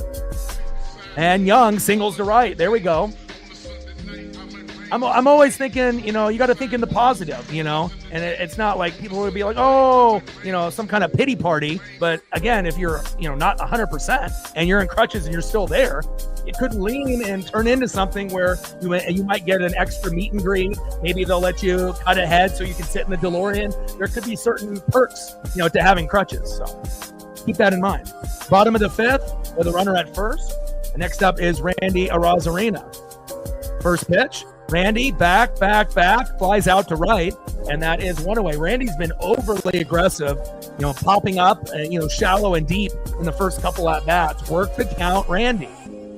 Next up is Big Dumper Cal Raleigh, another guy that has been a little bit overly aggressive, and hopefully he'll be able to find a rhythm at some point here. First pitch from Martin to Big Dumper. Big swing and a miss, low and at the knees, 0-1 count.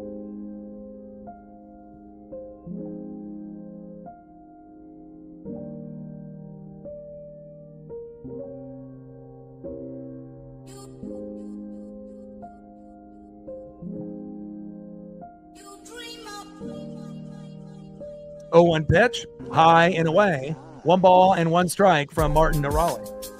Oh, they're your customer? Nice. Heck yeah.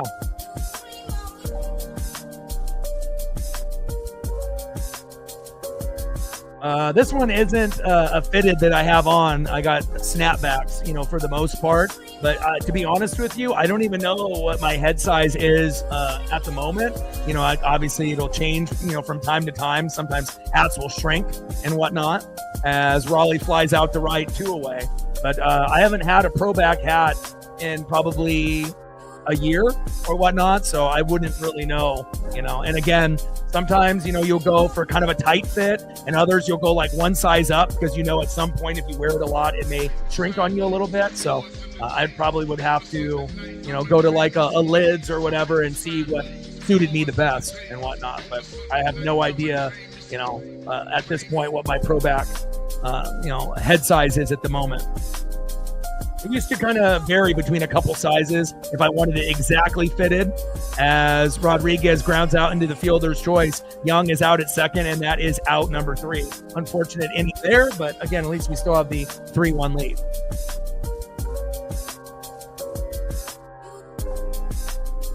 All right, let's go to the top of the 6th inning and then see who's up next here for the White Sox.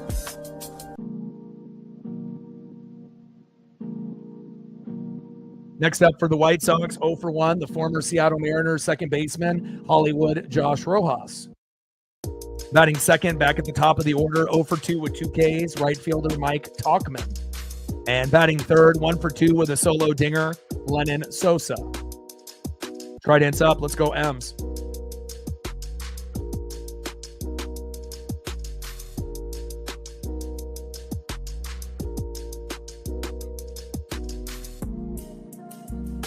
Let's take a look at Woo's pitch count, and I'll be able to give you a better answer with that. All right, so he's at 5 innings pitched, 2 hits, 1 earned run, no walks, which is key, 8 Ks, right? So he could get 10, 2 people out of 3. He's only at, 64 pitches. So technically, Woo could probably go, 7 innings before they pull him.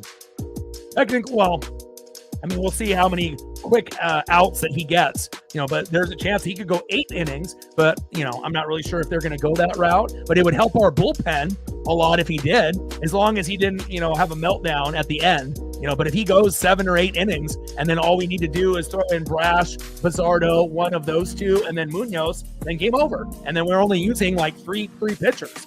That would be the most ideal scenario. Or using 2, him going 8 and then just throwing Munoz in the 9th and game over. But, there's not going to be very many outings where you have a guy, going 8 innings. Well, we saw Logan Evans do it at home, and then he pitched brilliantly, 8 innings, killed it, and then he sent them down to AAA. So obviously we know that's not going to happen with Bryan Woo, but, definitely feels like he could pitch a couple more. But it also depends on if he gives up, any home runs or big hits, in these next couple innings as well. Popped up and flied out, and that is a quick out there for Hollywood Josh Rojas, and that's perfect for Woo's pitch count. Thank you so much. We love that. 1 away. Next up is right fielder Mike Tauchman.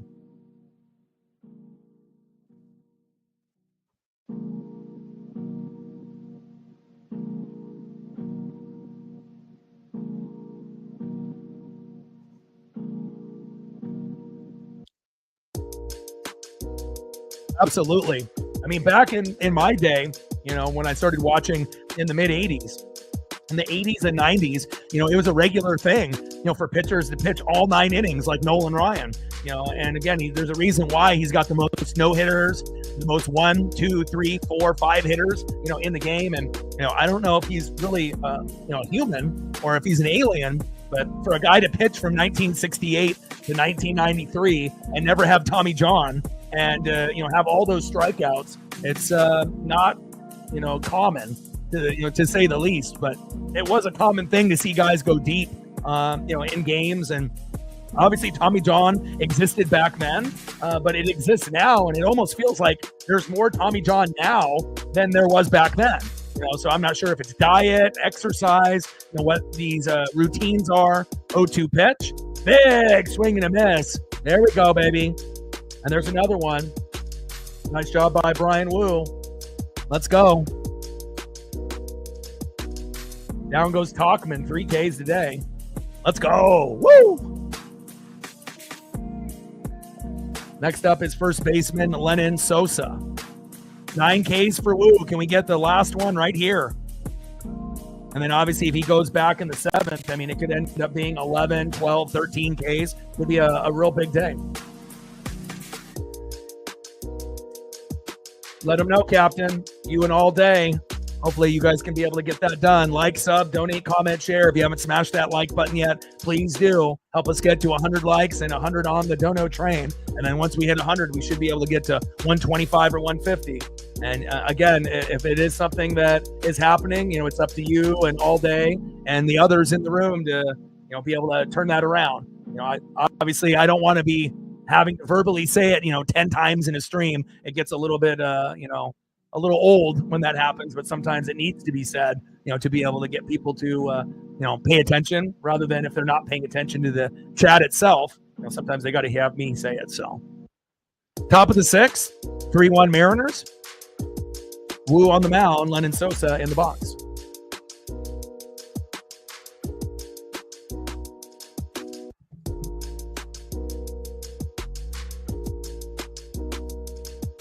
I mean, there will be a time where we're going to end up having like 20 or 30 likes even before the stream starts.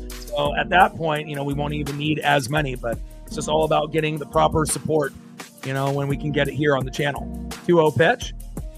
High and inside. Count now is 3 balls and no strikes from Woo to Sosa. And Woo has been electric. You haven't seen him hit really a whole lot of people. You haven't seen him walk a lot of people. And again, when Woo and every other starter, Gilbert, Kirby, Castillo, and Evans, they get in trouble is when they start walking a couple guys, they plunk a couple guys, they give up a couple early home runs, or they give up back-to-back-to-back hits, and it turns into an RBI. And then it's going to be a long day. But besides the solo dinger by Lenyn Sosa, Woo has been electric today. 3-0 pitch. Takes a strike looking right down the middle. 3 balls and 1 strike with nobody on and 2 outs. Top of the 6th. 3-1 Mariner lead.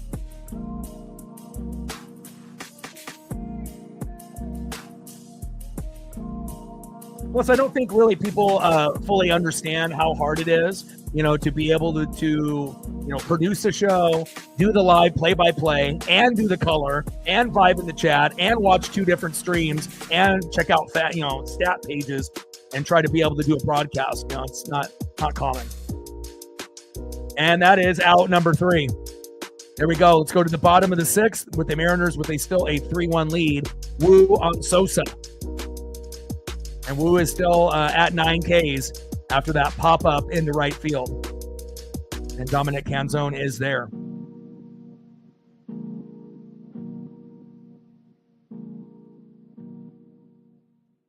And Brian Woo, one of the only pitchers in MLB to pitch all 6 innings or more on almost every single start this year. It's not common to see a guy go that deep, every single start. But, Woo is very special this year, even though he's been a little shaky the last couple. See if we can add on to our lead. Magic number is 5 runs, 7 to 10 hits. And it feels like we could get a few more before this one's over. Next up, 1 for 2 with a run. First baseman, Josh Naylor. Batting second, hitting his first home run in the 2025 season for the Seattle Mariners. 1 for 2 with 2 RBIs and a K. Eugenio Suarez. Good vibes only, baby. And batting third, 0 for 2 with a K. DHing Jorge Polanco. Let's go. Trident's up. Let's go, M's.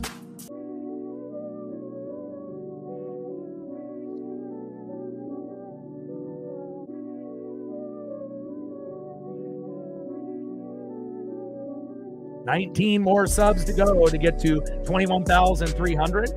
Shout out to all the new subs that we've acquired here today and in 2025. Appreciate you guys very, very much.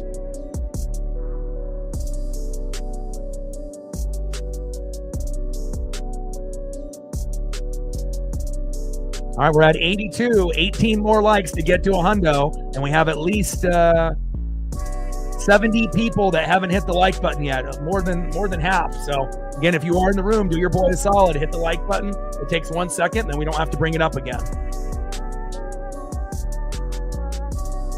First pitch, high and inside from Martin to Naylor, 1-0 count.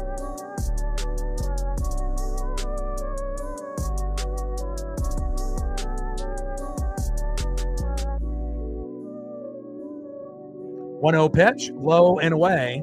2 balls and no strikes from Martin to Naylor. 3-8 record with a 3.84 ERA for Davis Martin.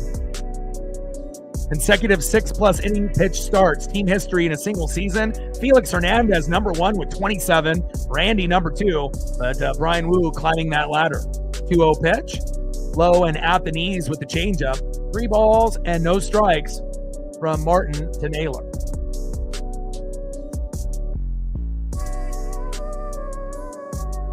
Yeah, I mean, like I said, if I could add a few, pieces to this team, even if it was like bench guys, I just, Felix Hernandez, over Luis Castillo would be amazing, right? Getting, Kyle Seager, to have an opportunity, even though we already have Gino, so we couldn't have that since, him at third, but obviously a good player for us. And, I always like Nelson Cruz over Robinson Cano. Cruz, who would give you those home runs. Cruz would be an amazing DH, even probably better than Polo right now, or Garver, or whoever they threw into that role. And then another sleeper player that I really liked a lot that not a lot of people may mention is Raul Ibanez. I loved Raul. Raul always had a great attitude and always a fun player to watch. But I would say those are probably my 4 in that, gap of 20 years where we didn't make the playoffs. If I could add those guys to this team, those would be the guys that I would select. Raul Ibanez, Nelson Cruz, Kyle Seager, and obviously Felix Hernandez would be number 1 without a shadow of a doubt.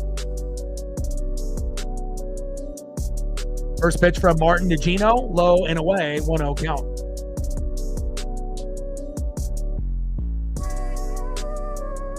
One 0 pitch, takes a strike swinging high and inside.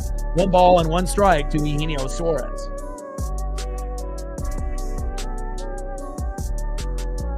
1-1 pitch, big swing and a miss, low and away. 1 ball and 2 strikes with a runner at first and no outs. 3-1 Mariner lead here in the bottom of the 6th.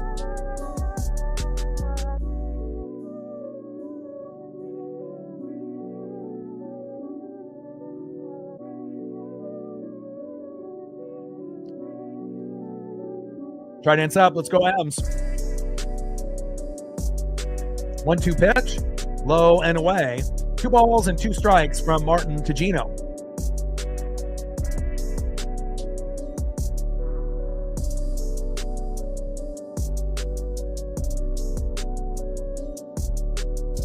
Bottom of the 6th, 3-1 Seattle lead. Runner at first, Josh Naylor.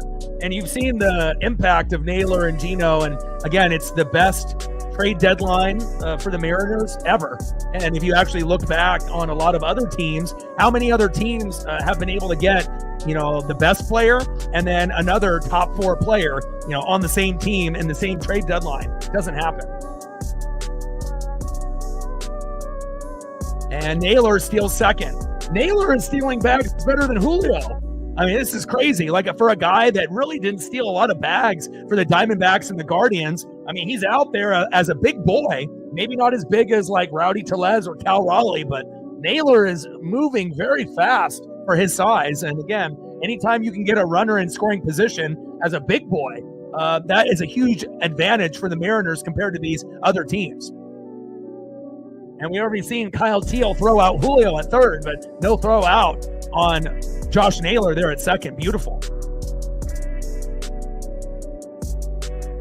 And there we go. Back-to-back walks. We'll take it. Gino to first. Naylor at second. Here we go. And this feels like we're going to score at least one this inning, but it could be like a 2, 3, 4, 5 inning, depending on what we get in these next few batters. Next up is Jorge Polanco. We started to get it into high gear. Polo, JP, and Julio homered, obviously, in that last game on Sunday night against the Rangers to give us the 5-4 win. And it's just awesome to be able to see more than one guy produce. And, you could definitely tell with the addition of Naylor and Gino, it's rubbing off on everyone else. We already knew we had a good team, but then you add those 2 amazing players to already a good team. And then with Victor Robles just waiting to come back in a couple weeks, I mean, we're going to have arguably one of the best 1 through 9s in baseball. That's facts. I mean, really the big question will be who's going to be our DH, out of everyone, and then kind of trying to figure out some consistency with that, position, because you got a number of guys that you could put there, but who's going to be the best one to put there? Going to be hard pressed to find someone probably better than Polo, based on, Rayleigh and Garber and some of the other names, Masterboni, that we have. Like, that would probably be the best option as long as he's healthy.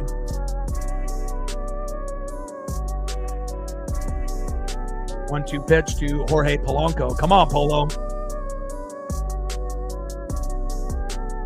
Started off with an 0-2 count from Martin and then a pitch at the knees. 1-2 pitch. Here we go. Right up the middle. A nice single. Go, go, go. Go, baby, go. There we go.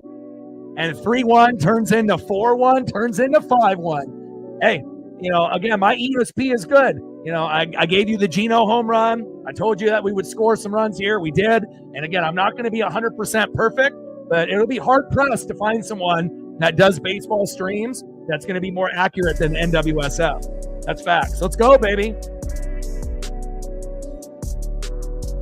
But again, you also have to realize how much reading and film study, blogs, and it's not just the Mariners that I follow. I follow every team. So I have to be able to do my research against the opponent, look at who's pitching, the way that they're pitching, body language, home and away record, how good they've been lately, compared to the beginning of the year. And then also, when's the last time that particular guy homered, and looking at situational baseball. Because again, I may look young, but I'm 43. I've been watching since 85. So I've been watching since I was roughly 3. So, I got 40 years in this. And again, when I was younger, I loved video games. I loved collecting cards. But I think what really separated me from every other kid that I knew, in my grade or even grades ahead of me, is that I would collect the cards, I would take care of them, but I always had this fascination with stats and analytics. And I always would flip the cards on the back, and look, okay, 6'3", 220, Oh, he went to Arizona State. Oh, 34 home runs, 28 doubles. Like, I would memorize a lot of those stats, from what they did in college, or if they were on a different team before coming to the Mariners, or whatever it may be. And again, over time, having the fascination with numbers and stats and analytics, and then going deeper, because I think a lot of people, when they talk about baseball, it's more black and white. But there's definitely a gray area, not only to be able to get the advantage in betting and predicting, but also to be able to go deeper, than just the average, OPS, RBIs, home runs. Sometimes there's a little bit more if you dig deep. And there we are, 5-1 Mariners. And again, I would like to say I'm surprised, but not really. Again, this is a situation that we definitely can capitalize on, and we're not done. But so far, predictions 2 for 2 today. So I think we're doing a good job. I mean, if you can't hit the like button at the beginning of the stream, you can hit a like button for that. I mean, I've given you 2 options to do it right there.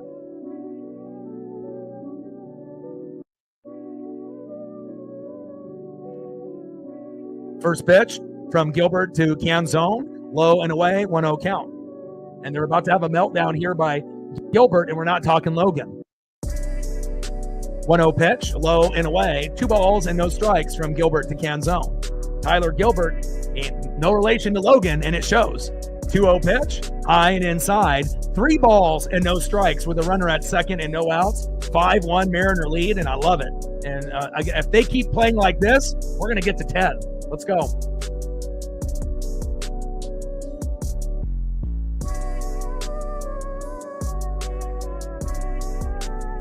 .30 pitch, and that is a walk.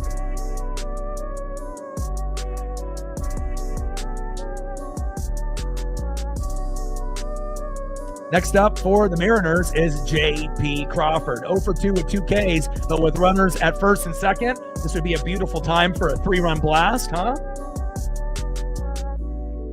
And he already has 2 home runs lately. This would be a great time to be able to get another one, but I think we would be happy just with a single or a double for JP, but you never know. Especially when you got lefty on lefty. Bottom of the 6th, runners at first and second and no outs. But again, with a pitcher like Gilbert, you may not need to swing to be able to get more runs. He may end up walking guys or even plunking a few, depending on if we actually work the count, instead of giving the advantage to the pitcher and swinging at garbage. Hopefully we don't. 0-1 pitch, low and away. 1 ball and 1 strike from Gilbert to Crawford. 1-1 pitch, and takes a strike looking right down the middle. 1 ball and 2 strikes with runners at first and second and no outs. You could also bunt towards first base, right? Not bunt towards third like JP has done in the past. Right? Bunt towards first, sacrifice yourself, and move the runners over to second and third. But I highly doubt you're going to get JP bunting in this situation. But it could work. But obviously getting a 3-run blast or a big single or double for an RBI would be great. 1-2 pitch, fouled off high and inside. 1 ball and 2 strikes with runners at first and second and no outs. 5-1 Mariner lead.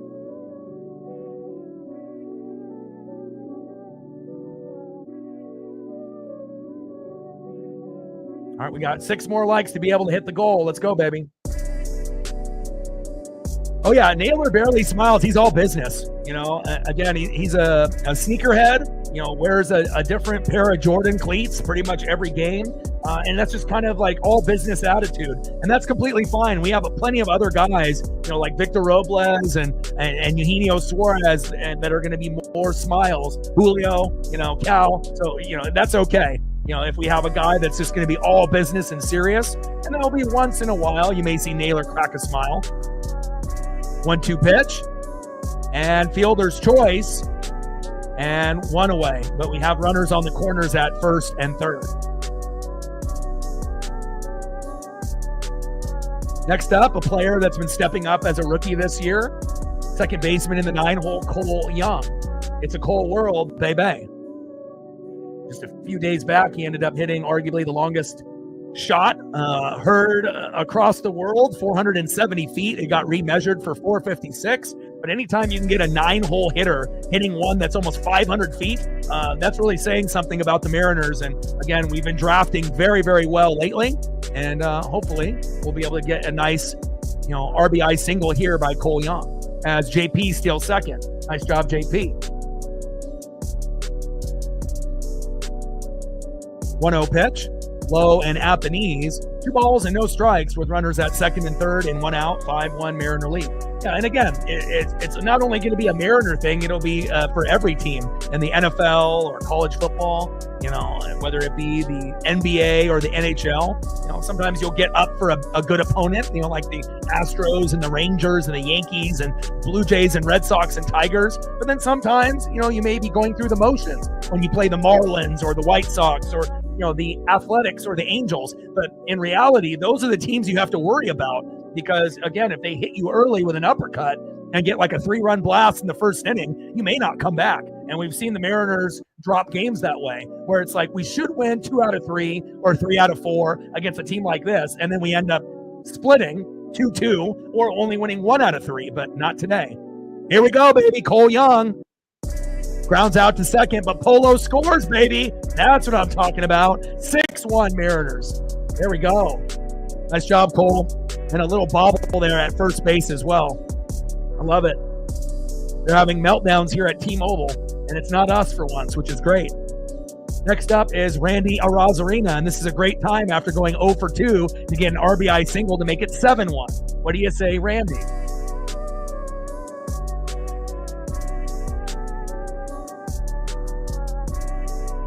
Bottom of the 6th, runner at third with 2 outs. Gilbert on the mound, Randy Arozarena in the box.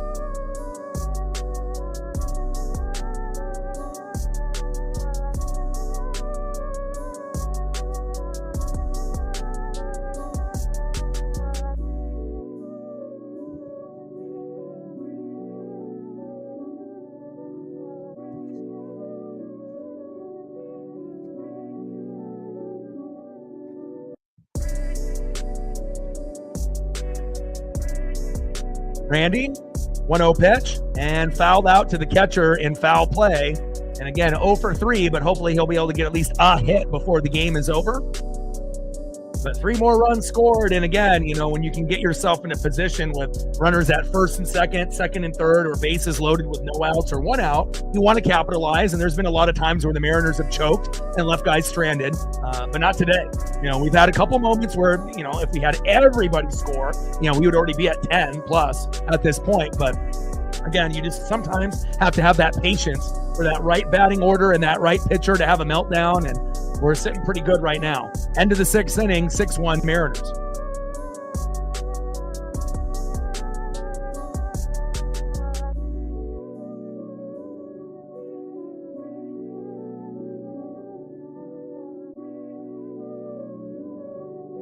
Gained 2 more subs. Now we need 17 more to get to 21,300. Shout out to all the new subs that we've acquired today. Typically about 5 to 15 every stream.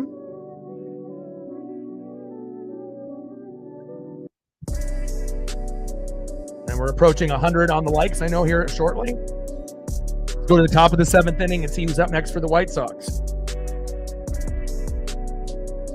Next up for the White Sox, 0 for 2 with a K, left fielder, former Red Sox, Andrew Benintendi. Batting second in the 4-hole, center fielder, Luis Robert Jr. And batting third, shortstop in the 5-hole, Colson Montgomery. Right, it's up. Let's go M's. And with Brian Wu, 6 innings pitched, 2 hits, 1 earned run, no walks, which is so impressive. 9 Ks. So it's almost a guarantee that he'll get at least 1 out of the 3 batters. But let's see if he can get more than 1 here. And again, his pitch count is only at 74. So technically he can pitch the 7th and the 8th. And if he can get a couple of cheap outs, that would obviously be Wu for 8 innings. And then Munoz or Brash or Bizzardo to obviously close it out. And if we can only use 2 pitchers, that's going to give us a huge advantage for tomorrow and obviously Thursday if we're trying to sweep or win at least 2 out of 3. Great job by Wu. First pitch from Wu to Benintendi. Takes a strike looking high and away, 0-1 count. 0-1 pitch, high and inside with the 4-seam fastball. 1 ball and 1 strike from Wu to Benintendi. 1-1 pitch, low and at the knees. 2 balls and 1 strike from Wu to Benintendi. Come on, baby. Let's go, Brian. 2-1 pitch. Takes a strike looking high and away. 2 balls and 2 strikes from Wu to Benintendi. Top of the 7th, 6-1 Mariner lead. And it's just great to be able to see Wu do well. And again, I kind of told myself that I wasn't going to be putting pitchers on the thumbs, because lately when I've been doing that, we've lost every time that I put Wu or Gilbert or Kirby on the thumb. And every once in a blue moon, I might be doing like an Evans or a Castillo, but I figured if we end up going with Julio or Cal or Gino, or Naylor or Randy, that would probably do us a little bit better, and it looks like it did. 2-2 pitch popped up, and that is an out, number 1. There we go. Little blooper there by Benintendi doesn't drop, and great defense there by the Mariners, and Eugenio Suarez in foul territory. Good vibes only. You the man. 1 away. Next up is center fielder Luis Robert Jr. First pitch from Brian Wu, fouled off high and inside, 0-1 count. There we go.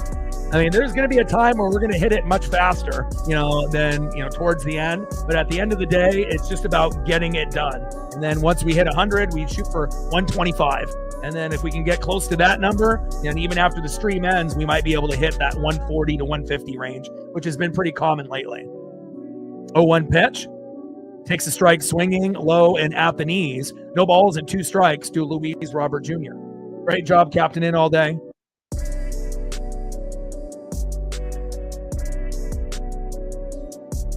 Oh, 2 pitch, low and away with the sweeper. 1 ball and 2 strikes from Wu to Luis Robert Jr. And again, if anyone needs, a solid outing, it's Brian Wu. He's been roughed up the last 2-3 starts. So to be able to have an electric performance, against the White Sox, I don't care who we're playing.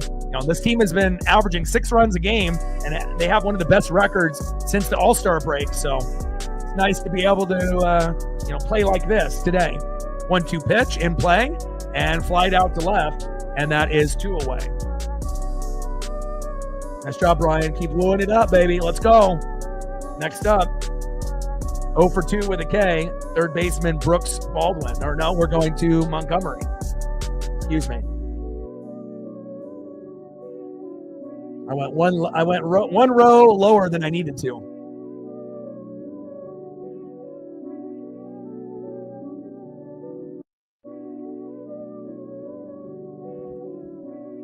Top of the 7th, 6-1 Mariners with 2 outs, and we need 1 K here on Montgomery.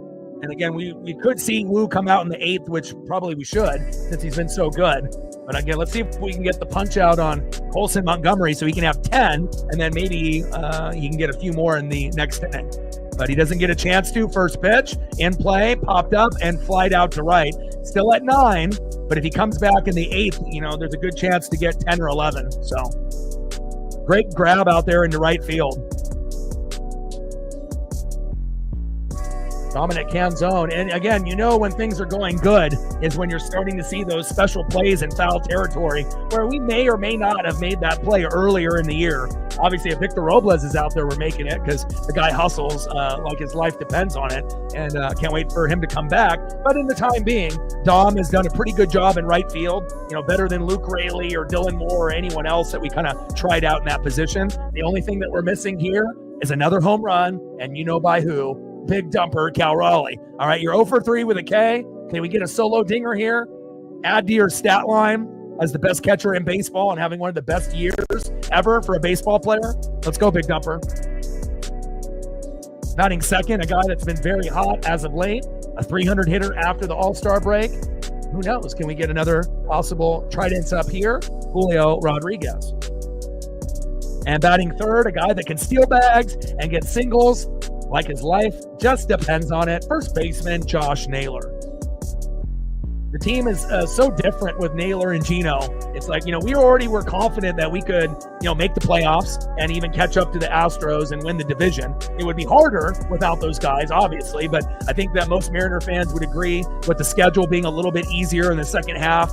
And if the Astros have an injury or two or hit a wall, that it wouldn't be that crazy to think that we can't catch up from being a couple games back, right?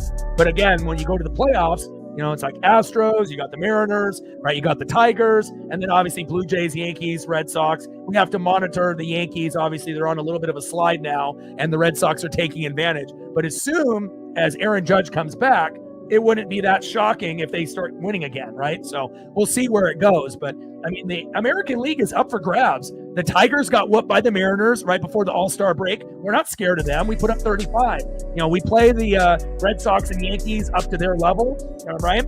Blue Jays, we have no issue with them. We play the Rangers and Astros, very tough. So, I mean, if I had to choose one team, when they're healthy that we struggle with the most, it's probably the Yankees. But again, if they're not 100%, maybe this could be something special in 2025. First pitch from Hudson to Raleigh. Takes a strike swinging. 0-1 count. 0-1 pitch. Big swing and a miss. High and away. No balls and 2 strikes to big dumper Cal Raleigh. Come on, Cal.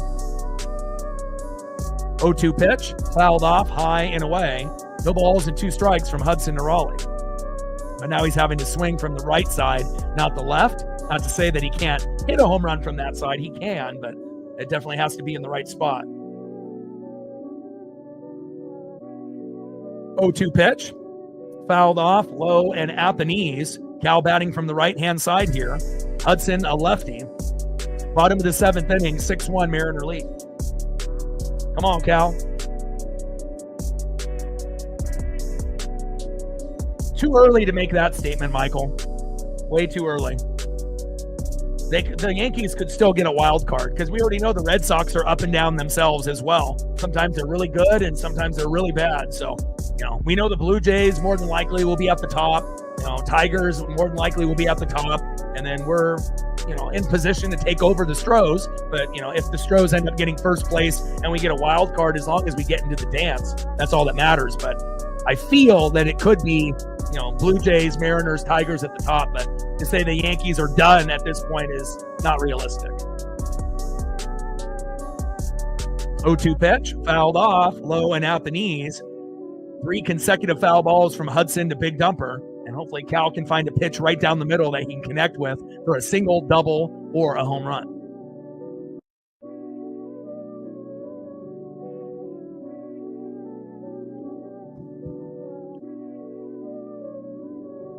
.02 pitch, fouled off, low and at the knees. But also you got to remember, too, if you have your best player who, is a first ballot Hall of Famer, and when it's all said and done, they're probably going to be talking about him being the best hitter in this generation. So if you don't have your best player and one of the best players in this generation playing, of course you're not going to play well. Anytime Aaron Judge gets hurt or isn't in the lineup, they're not as good. It's like you could still have other guys that could potentially step up short term, but obviously it's not going to be something they're going to be able to, hang on, and be great without him. It's like that's a big part of their team. So, I mean, especially when we look at home runs and hits and RBIs, I mean, like the modern day, Joe DiMaggio, Mickey Mantle, Hank Aaron, Willie Mays type of player. Again, and I don't think really Aaron is going to be fully appreciated until like his career is over. And then you start reflecting on all the other Hall of Famers like Pujols and everyone else, and you actually compare numbers. And I think people are going to be kind of shocked on like how good Aaron really is now, even compared to OGs back in the 50s, 60s, and 70s and 80s and 90s, and then compared to the rest of his peers like Shohei and Cal this year. 1-2 pitch, fouled off, low and at the knees. 1 ball and 2 strikes from Hudson to Raleigh.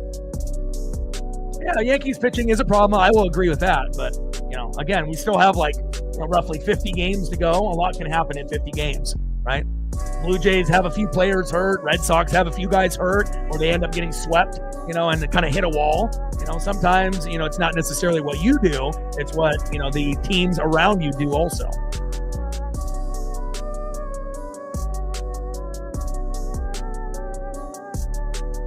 And anything can happen if you make the playoffs. Hanging on by a thread, but if you get in, you can always get hot. Just like in the NFL, it's not about who's got the best record. It's who's hot and healthy, and whoever's hot and healthy at the right time sometimes can go all the way. Even if they're not, quote unquote, the best team top to bottom, sometimes being the hottest team will get you there.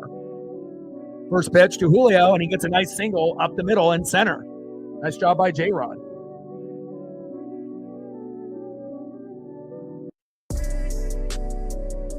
Next up, 1 for 2 with 2 runs and a base on ball, Josh Naylor.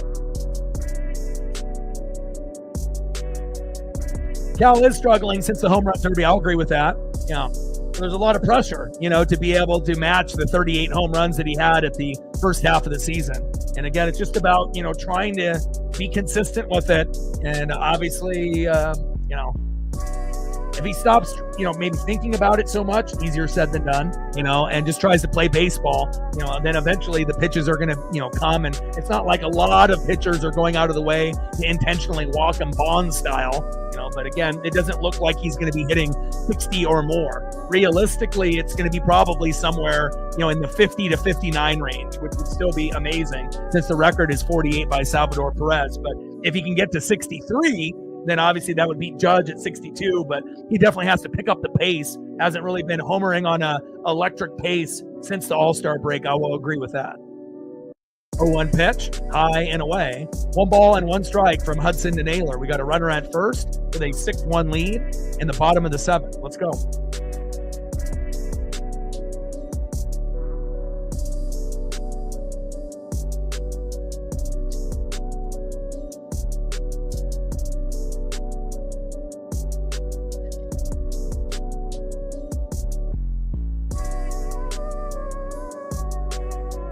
Hudson on the mound, Josh Naylor in the box.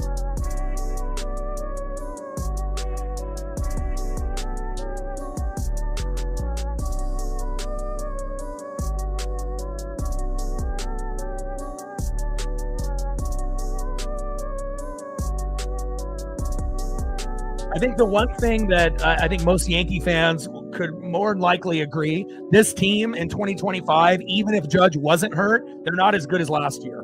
With Soto on the team and a little bit better health and a little bit better pitching, this team was much better last year than this year. It's hard to be great every single year, even if you're the Dodgers or the Yankees. Things change. And obviously they brought in a few pieces like Bellinger and Goldschmidt who have done a pretty good job doing a 2-for-1. But again, Soto gave you a different type of dynamic. 1-1 pitch, back. See ya! Josh Naylor homers to right with Julio on board. 8-1 Mariners. Let's fucking go.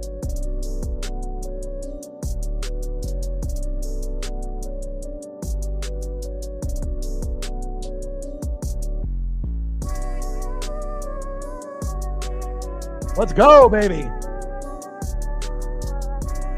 And again, you're getting Josh Naylor to steal bags, get singles, hit home runs. Gino's like, I'm joining the party as well. And it shows you when you end up getting 2 of the top 4 guys at the deadline and their teammates, it's almost unfair. It would have been cool to get 2 top 4 players on opposite teams or different teams, but to be able to have them as teammates, huge advantage. And one of those guys was already a Seattle Mariner. So again, I definitely think that the chemistry is at an all-time high. And again, 8-1 Mariners. Let's go. Next up is Eugenio Suarez. Sarah loves it. $5 holla. Tridents up. Let's go. Stacks. Racks with the little Cactus Jack. Bang, bang. Appreciate you, Sarah. Let me know if there's anything you want to see photo-wise, and I got you. 0-2 pitch. Low and away. 1 ball and 2 strikes to Eugenio Suarez. Let's go, baby. But again, I don't think we've had a team this good since 2001. And obviously the 2001 team, ended up winning 116 games. We're not going to do that. But if you're just looking at talent, player for player, and you're looking at the roster 1 through 9, our backups, our pitching staff, our bullpen, our closer, this is the best team that we've had top to bottom, since 2001. And obviously we weren't able to get past the Yankees at that, particular juncture. They've kind of had our number, in 95 and 2001, but as Gino strikes out. But again, anything is possible in the American League. It's up for grabs, right? National League has got the Mets and the Phillies and the Brewers and the Cubs and the Dodgers and the Padres and the Giants. So it's a little bit tougher in the National League with like 8, 9, 10 teams. In the American League, it's like 5 or 6. So who's to say that Seattle can't overachieve and, make it, to the ALDS, ALCS, or even the World Series. It's possible. 0-1 pitch and in play, and Polo singles to left. Man, we are hot right now. Let's go. I mean, this is just a sexy lineup. Randy, Cal, Julio, and there's going to be games where they're hot. And then you got Naylor, Gino, Polo. I mean, show me another team that's got a better 4, 5, and 6 right now. Hard to find. And even Dom, JP, and Cole as kind of, underdogs in the 7, 8, and 9. There's a lot of quality there. And again, every guy in the bottom of the order, Dom, JP, and even a singles hitter like Cole Young, have been able to go yard lately. And that really takes us to a whole nother level.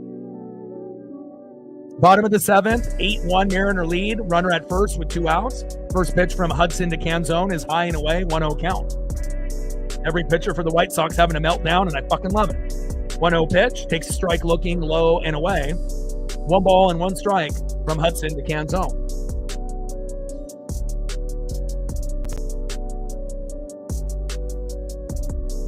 Yeah, Giants aren't good. They were only hovering about 4 to 6 games above 500, and at one point or another, they've hit 500 or below 500. But that's not to say that the Giants can't, win a series or 2 and then be above 500 again. Again, it's not like the Mariners are that much above 500. I mean, we're 60 and 53. So again, sometimes when you're only a couple games, above 500, and then you get to a point where you're 5 to 8 games above, there's going to be teams that are 20 games above 500, but at the end of the day, it's about who's hot and healthy. And if we end up playing a team that's 20 games, above 500, like the Tigers and Blue Jays, that doesn't mean that they're going to beat us. If anything, we have their number. 1-2 pitch, low and away, 2 balls and 2 strikes from Hudson to Canzone. But I mean, we play the Astros well, the Rangers well. Again, if we don't play the Yankees and the Bronx, if we play at home, we play them pretty well. Obviously, the umping was terrible in that series as well, so that was something to do with it. 2-2 pitch, in play. And Canzone with a double, baby. Nice job by Dom. Little slow dribbler past the third base line. I love it. Next up is JP Crawford with runners at second and third. See if he can get an RBI single or an RBI double to make it 9-1 or 10-1.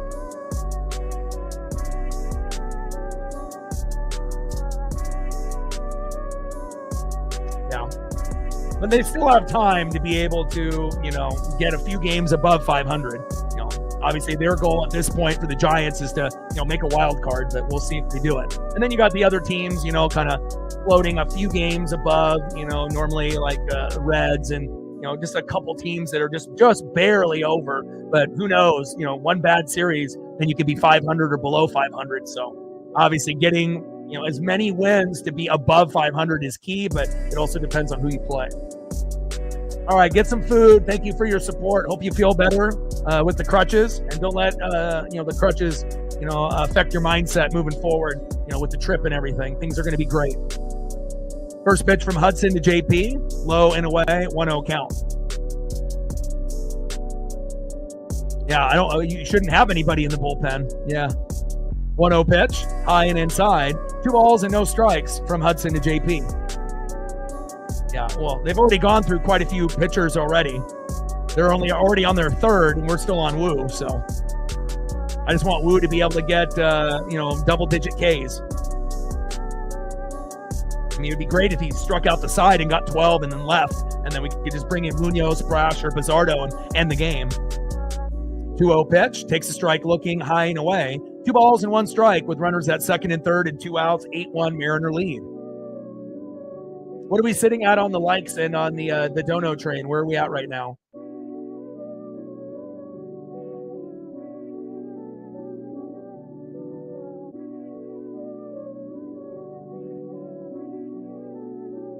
And it looks like Flying Monk with another 5-er. And JP Crawford in play, grounds out to third, throw to first, and that is out number 3.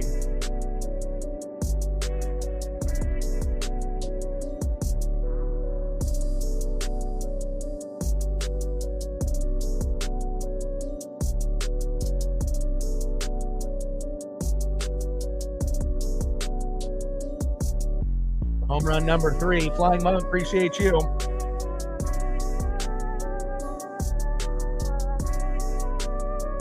Stacks, Rax with a little cactus jack. Bang, bang. Appreciate you. Thank you for the support. 110 likes, 60 to go. Let's go, baby. Let's go to the top of the 8th inning, 8-1 Mariners. Let's do a quick recap for everybody. So obviously to start off the matchup, Lennon Sosa in the top of the first, homer to left center, 1-0 White Sox. And that was a little shocking, right? You wanted Wu to pitch well, and that was not the start that we wanted. But then in Dominic Canzone in the bottom of the second said, hey, I got this. Homer to right center, 405 feet, 1-1. And how often do we homer in the first or second inning? Not often. So to be able to tie it up was good for our mental health and our morale. Then Eugenio Suarez, obviously doing Gino-like things after Naylor got a hard hit single that was a throwing error to first. So next batter up was Gino. Gino homered, obviously to left, with Naylor on board, making it 3-1, 390 feet in the fourth. And then a few innings later in the fifth, Jorge Polanco says, hey, I want to join the party. Had a single to center. Naylor scored, as well as Gino, making it 5-1. And then we had Cole Young getting in on the party. He grounds out to second, but Polo was at third, right? So then it ended up being 6-1. And then we end up getting Josh Naylor, right, homering to right, 378 feet with Julio on board, and it's 8-1. And again, just like I mentioned at the beginning of the broadcast, after you get a solo dinger, if we could get a couple 2-run blasts or a 3-run blast, that would be great, and we got it. So again, sometimes it's just going to be solo dingers, and they bring in Casey Legomina, which is a little unsettling. Well, I mean, you're only at 83 pitches. Like, let Wu go. And again, obviously you're saving some of your guys, for tomorrow and for Thursday, but I don't think I would have gone with Legomina at this point, but we'll see where it goes. Hopefully Legomina doesn't give up anything here. First pitch to Cueto from Legomina, takes a strike looking, 0-1 count, but I would have went with Wu for this inning and then, just finished it off with Munoz, Brash, or Bizzardo. Obviously Mooney would be the obvious choice, but you wouldn't have to use him. You could always use someone else if you wanted to with a 7-run lead, and I don't think we're done. 1-2 pitch, fouled off low and away. 1 ball and 2 strikes from Legomina to Cueto.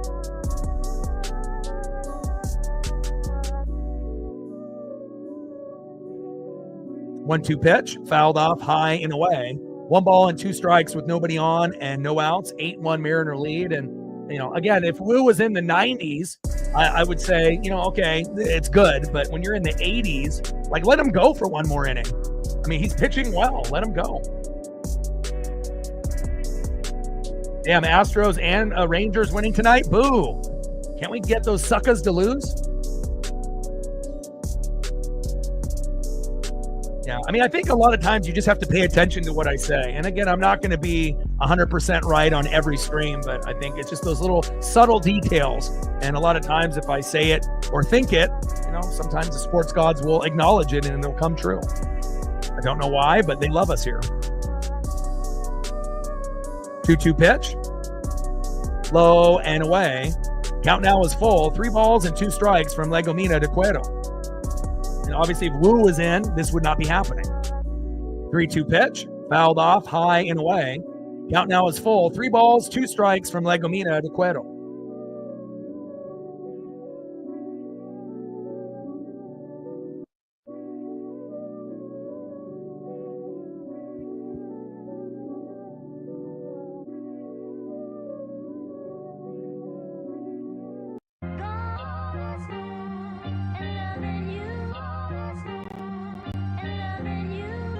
Great if we could have 3 games in a row just like this, which is probably unlikely, but again, with Naylor and Gino, anything is possible. And Legomina gives up a double to center. Why did we bring him in? Stupid move. Again, you want to be able to save Brash, Bizzardo, and Mooney, right? But can't we just actually have our pitchers go when they're doing well? Like, when they're not doing well, you pull them, but I don't know. Why would you bring in Legomina?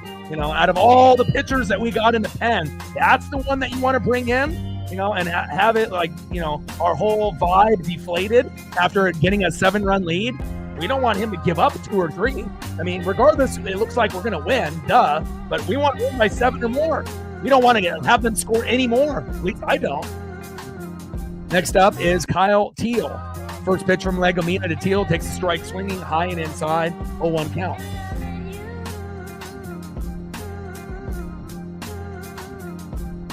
Judah in the building. What's good? Got you. Top of the 8th, 8-1 Mariner lead with a runner at second. Legomina entering the game after Wu had 9 Ks, but they should have just let him stay in. It's not like he gave up anything besides that, home run early, and that was it. 0-1 pitch and in play and flies out to center, 1 away. I mean, it's not like Wu, gave up, 3 home runs and the game was at risk. It's like he gave up a home run early in the first and did nothing. Gave up nothing after. Like, reward the guy, let him go. I mean, it's not often we can actually have a guy pitch 8 innings in a game. Logan Evans did it, obviously a few weeks back. First pitch and grounded out to the pitcher. Throw to first, 2 away. Very quick at bat there for Brooks Baldwin. Thank you so much. And even diving Naylor falling to the ground and still getting the out. Nice job by Josh. It's awesome to be able to have a good first baseman and third baseman, let me tell you. Next up, the former Seattle Mariner, second baseman, Hollywood Josh Rojas. First pitch from Legomina to Rojas, takes a strike looking, high and away, 0-1 count.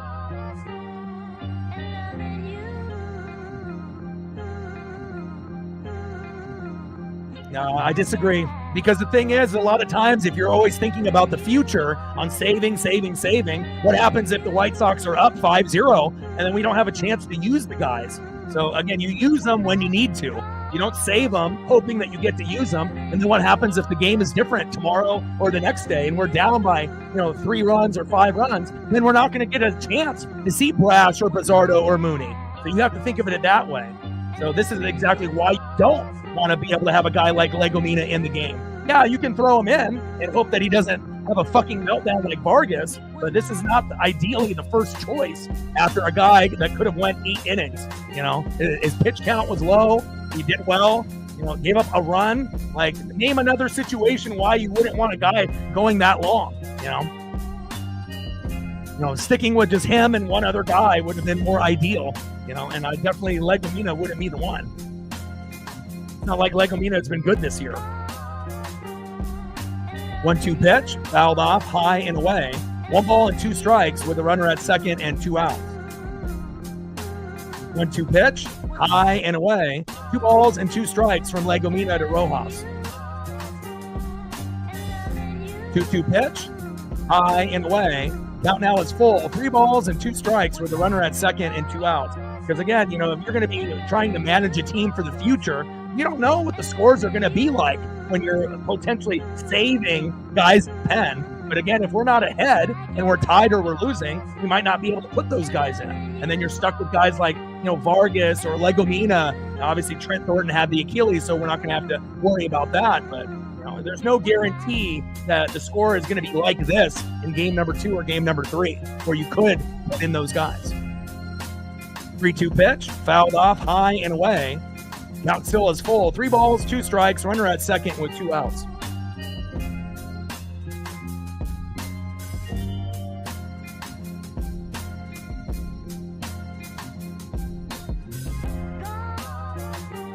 Yeah, but Wu's already doing 6+ innings on almost every single start, so. And again, in the last few starts, he's gotten rocked. So why not reward him when he does well? 3-2 pitch, fouled off.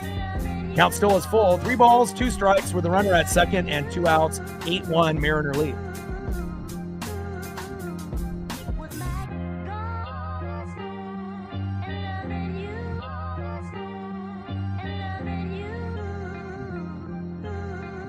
And he's saying dudes with an S. If Wu pitched the 8th inning, you'd only bring in 1 other guy. So it's not like we're going to be using 4 guys in this game. Come on, my guy. Top of the 8th, 8-1 Mariner lead. Runner at second with 2 outs. Legomina on the mound. Hollywood Josh Rojas in the box. 3-2 pitch, fouled off, high and away. And we're approaching pitch number 12 from Legomina to Rojas.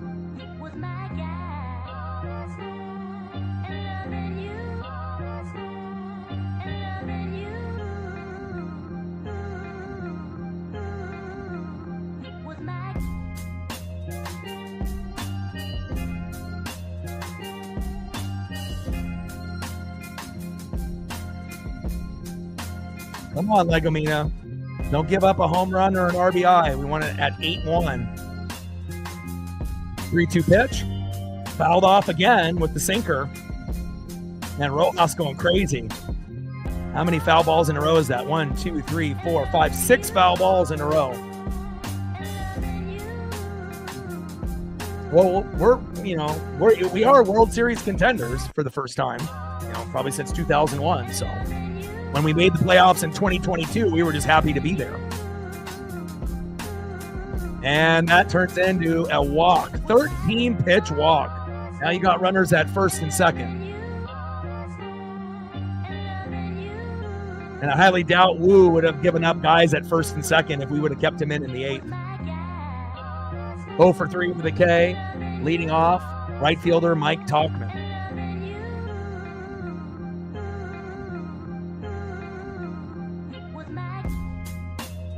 There's no way in hell Wu would have gone through this many pitches. But again, we only usually get a chance to see Bizzardo, Brash, and Mooney when we're ahead. It's like pretty rare where you see Bizzardo and Brash, which we have seen recently, like when we're tied or maybe when we're down by like 1. But normally they're only going to use those guys when we're ahead. And it's not like we're ahead every fucking time. There's a lot of times where we have to make that epic comeback in the 7th, 8th, and 9th. So it's not like the score is 8-1 regularly for the Mariners. And a lot of times when we have a lot of runs in one game, what happens in the next game? We don't get a whole lot. We usually, we score 7 to 12 runs in one game, then usually the next game it's only like 1 to 3, unless everyone is clicking. And obviously we've added Gino and we've added Naylor, so there is a good chance that we could get 5 runs or more. But typically, at least prior to getting Gino and Naylor, when we would score a lot like this, the next game would underwhelm. And we would end up getting like 1 to 3 runs, and we may or may not win. So, but hopefully with the addition of those guys and the rest of the roster playing well, maybe we'll be able to, have a few games in a row where we end up dominating. First pitch from Legomina to Tauchman, high and away with the sinker, 1-0 count.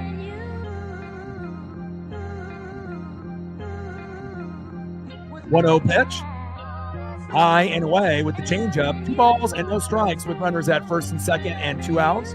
8-1 Mariner lead. Legomina on the mound, Tauchman in the box. 2-0 pitch, high and away, 3-0 count. Why is this motherfucker in the game? It's like, dude, you're ruining everything Brian Wu did today, and you don't want the defense, to be on a low. Like we took a lot to us to get this 7-run lead, and it shows you all it takes is one shitty guy in the pen like Legomina to ruin it all.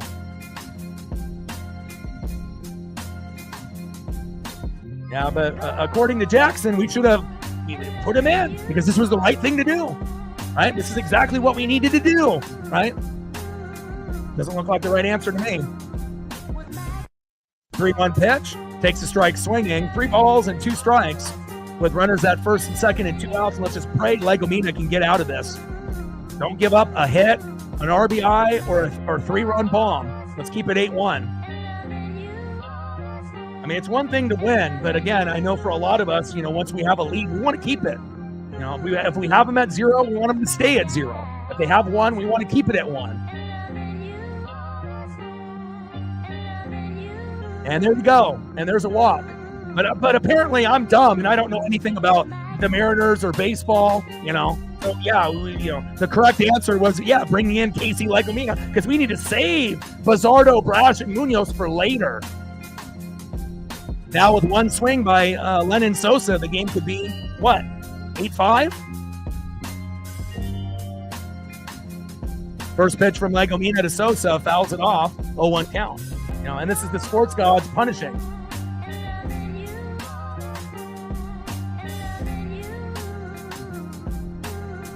Making everyone in the chat dumber, my guy.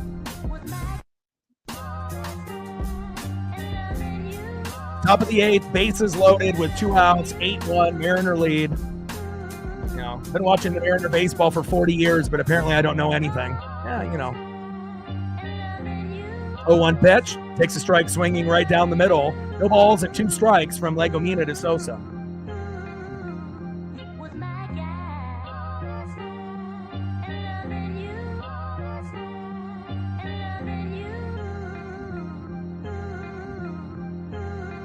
mean, we want to be able to go out on a high note, not have a fucking shitty-ass bullpen guy give up a bunch of hits and runs after Wu got us to this point, as well as the hitters as well.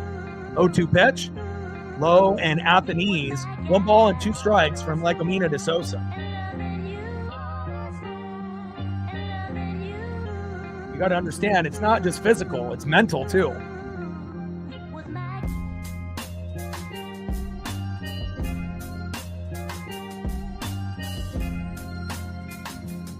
One-two pitch, high and away. 1 ball and 2 strikes with bases loaded and 2 outs. 8-1 Mariner lead. Legomina on the mound, Sosa in the box.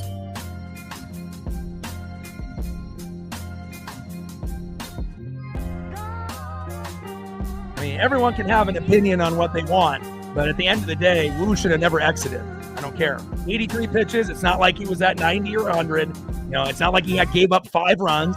He gave up a home run in the first. He was pitching well. You know, and if you compare it to how he pitched in the last 2 or 3 starts, this is a big upgrade, you know.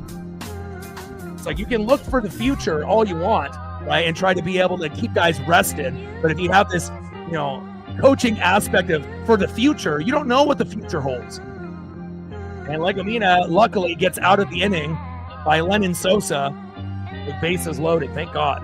All right, let's go to the bottom of the 8th and see if we can get a run or 2 more before this one is over.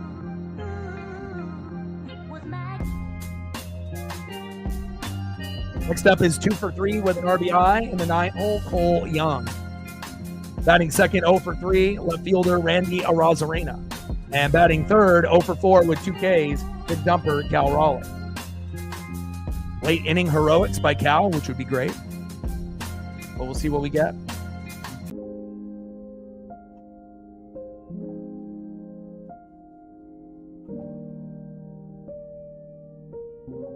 I mean, there's not going to be very many opportunities that a guy is doing good enough to be able to pitch 8 innings. You know, we saw Logan Evans do it, and what happened? You know, he pitched a gem, and then they sent him down to AAA. But again, you know, it's like you want to rest guys and you want to save them. But again, you don't know what the game is going to be like tomorrow and Thursday. If they have the lead, we're not going to see fucking Bizardo or Brash or Munoz. So it's like, oh, save them, save them, save them. Yeah, that's all nice if we're ahead, but it doesn't mean that we're guaranteed going to be ahead at that point. A lot of times when Dan has done that strategy, it's backfired. And then we're still stuck using shitty guys in the pen, you know, like Bizardo. No. Brash, no. Mooney, no. It ends up being guys like fucking Colin Snyder, Carlos Vargas, or Casey Legomina. Not ideal. Love me some Bo Nix. Super underrated.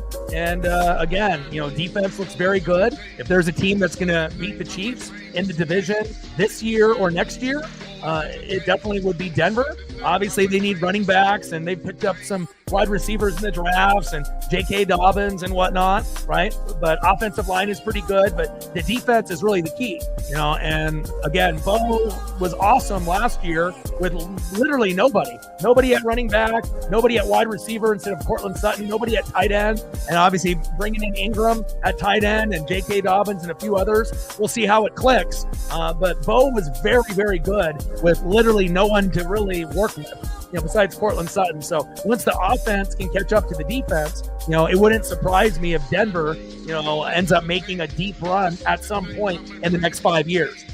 But I think Bo is incredibly underrated. And when it's all said and done, he might actually be better than Justin Herbert, you know, even though we know Herbert's numbers at Oregon and then going to the Chargers were pretty good, you know, but if we're talking about the career, you know, we know that he's going to throw for yards and he'll have touchdowns. But again, Herbert hasn't been the greatest in the playoffs, but it really hasn't been his fault. It's been really the defense hasn't ever stepped up for him. And that's also been the problem on the offensive line. He hasn't really had a strong offensive line. Injuries have obviously hurt that team every single year, the Chargers. But again, it's not really a Herbert thing, but Herbert gets the blame when they lose, even though it's normally the defense's fault for just sucking ass. But, you know, Denver won't have that problem with Bo Nix. So don't be surprised if Denver ends up being a consistent playoff team, more than likely. Demo is in the game. Automatic strike violation. 2-1 pitch. Low and away. 3 balls and 1 strike from Vassell to Demo.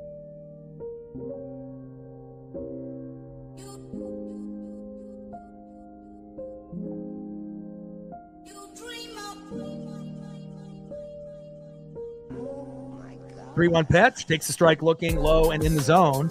3 balls and 2 strikes to Dylan Moore, which I have no idea why he's still on the team, but definitely the worst player on our team for sure.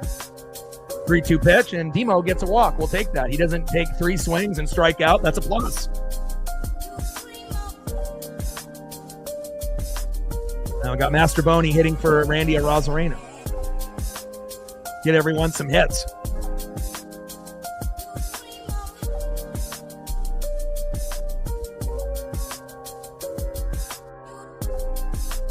Like letting guys play like Dylan Moore and Master Boney, in a situation like that would be a good thing to do, But again, bringing Legomina in, we were lucky that, after bases loaded, they didn't hit a grand salami or had a big rally. We were still going to win this game. But again, I would rather win 8-1, 9-1, 10-1, especially when Wu did this well, rather than see a shitty bullpen guy come in and then all of a sudden we win the game 8-5. It takes away the Uncle Mo and the momentum after working so hard. All right, let's go, Miles.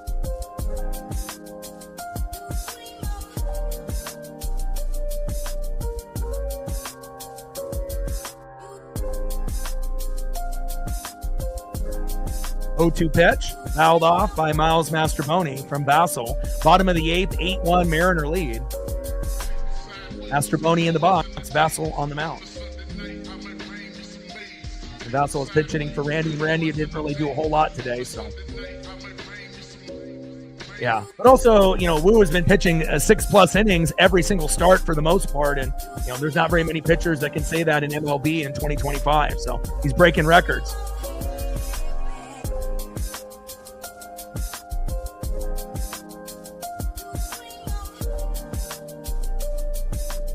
(0-2) pitch, low and at the knees. 1 ball and 2 strikes from Bassel to Mastroboni.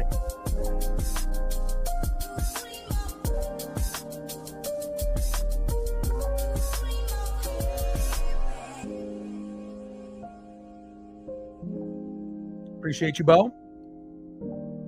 1-2 pitch, low and at the knees with the changeup.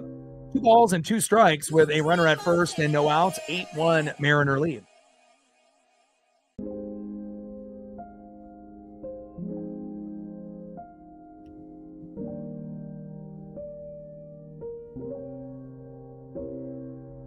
(2-2) pitch, fouled off right down the middle. 2 balls and 2 strikes with a runner at first and no outs. Well, at least we're not like the White Sox, where, if they have rain and there ends up being a delay and then we end up losing, even if the delay is only 15 minutes. We can't win with rain delays. But again, luckily we're smart enough here in the Pacific Northwest, having inclement weather with snow and rain and hail, that, we can push a few buttons and, get the roof up if needed, or just let them play in the rain if it's not too bad, if it's just sprinkling. 2-2 pitch, low and away. Count now is full. 3 balls and 2 strikes to Miles Mastroboni. Jordan in the building. What's good? What's your question, Cody? Like, sub, donate, comment, share. If you haven't smashed that like button yet, please do. Help us get to 125 likes and 100 on the dono train.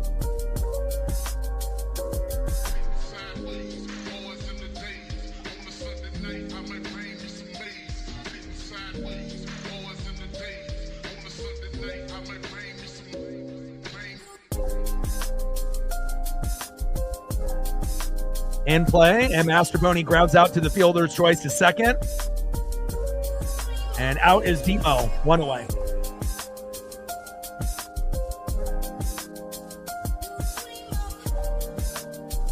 Next up is big dumper Cal Raleigh. He's 0 for 4 with 2 Ks. I mean, this would be a great time to, kind of get a cheap one. If you can end up getting a single, double, or, obviously a home run to pad the stats late. But again, Cal has been a little cold, since the home run derby championship win at the All-Star game. And again, he's hitting a few, homers, but not a lot.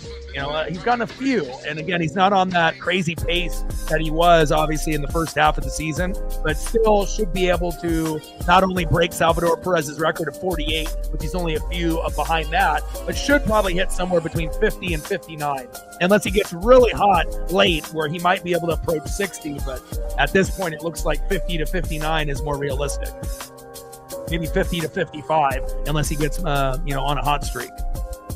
1-0 pitch, takes a foul ball right down the middle. 1 ball and 1 strike to Big Dumper, Cal Raleigh.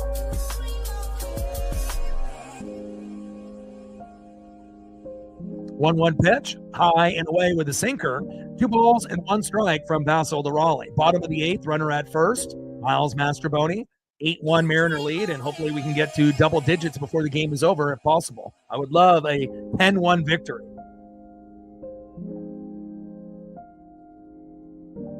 No, definitely not Akili Smith. I mean, if we're looking at stats, Marcus Mariota won the Heisman, so Marcus was better. Joey Harrington was better. Bo Nix was better. There's quite a few. Obviously, for a while there, there was a lot of guys that would go to the NFL and not pan out.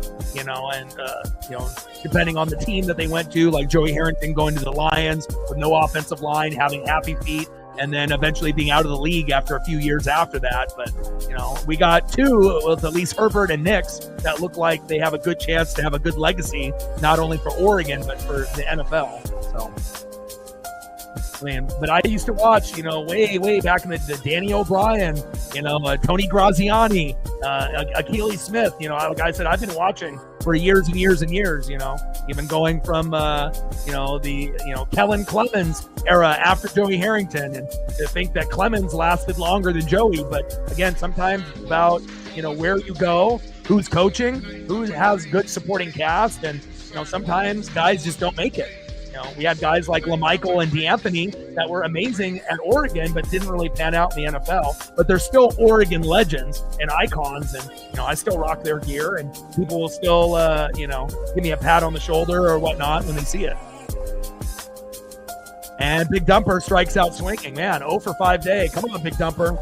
We got to be able to have more 3 for 5 days, not 0 for 5 days. But at least we have an 8-1 lead, so we can afford for Cal to have an off day here and there. Next up, a guy that's not having an off day, 2 for 4 with a run, a guy that really has turned it around since declining the All-Star visit and letting Randy go. He got his mind and his body right. I'm talking about Julio Rodriguez. First pitch to Julio, swings, and grounds out to the pitcher, and that is out number 3. Was hoping that Julio would work the count there, but again, 8-1. They're just kind of going through the motions, and we'll see if we can get obviously them to stick out at 8-1, because we're not going to be up to bat anymore in the 9th. That was our inning to try to get 1 or 2 more runs, and now it's like, okay, what's for dinner? We got to go get a drink. We play them tomorrow. Now everyone is kind of coasting. But to hold the White Sox to 1 run, 3 hits, and an error with 8 runs and 11 hits and no errors for the Mariners, that's what Mariner baseball is about. Tridents up.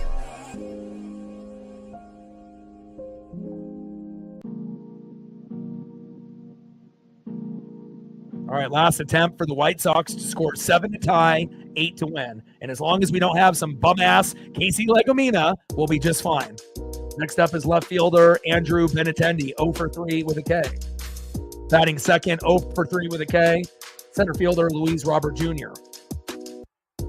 And batting third, there's a theme here, 0 for 3 with a K. All 3 of them. Shortstop Colson Montgomery. Tridents up, let's go M's.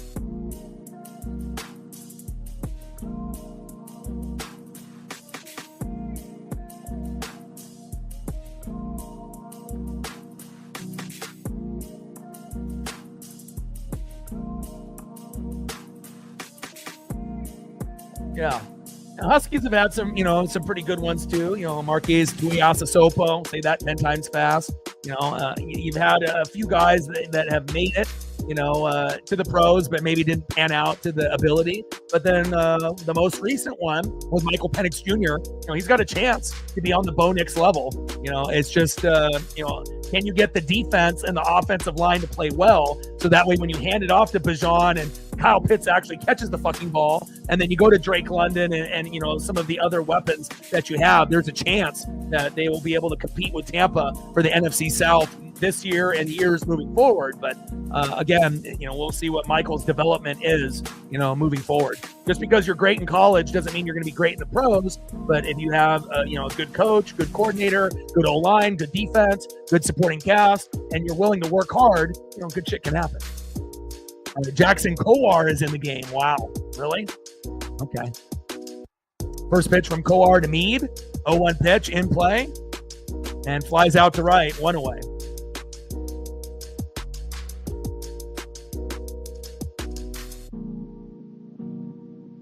Well, Bo was better than Michael Penix Jr. last year, wasn't he? And the answer is yes, he was. And even if Michael would have started from the very beginning of the year, his stats wouldn't have been better than Bo's, and that's facts. I mean, it just really depends if you watch, football and you watch all those games or not. But Bo is underrated, just like Baker Mayfield. People don't want to give Baker love, but he's a lot better than people give him credit for. And that is facts. First pitch to Luis Robert Jr. Takes a strike swinging, high and away. 0-1 count.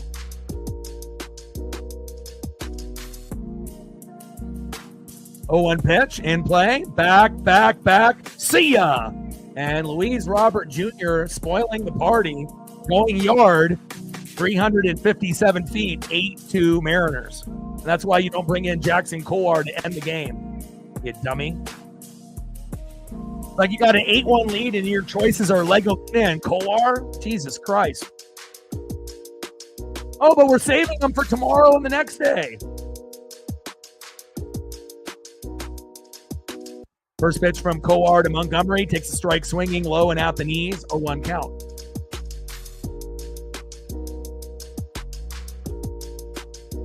Yeah, but I like seeing, Huskies, Cougs, Beavers, Ducks do well. I'm always going to be following, Oregon and Washington players to the fullest. So, even though the original Pac-12 isn't the same anymore with, some movement from, Oregon and Washington and, obviously USC, some teams that have moved over to the Big Ten and whatnot. But it is what it is, Everything is always about money. 0-1 pitch, low and away. 1 ball and 1 strike from Kowar to Montgomery.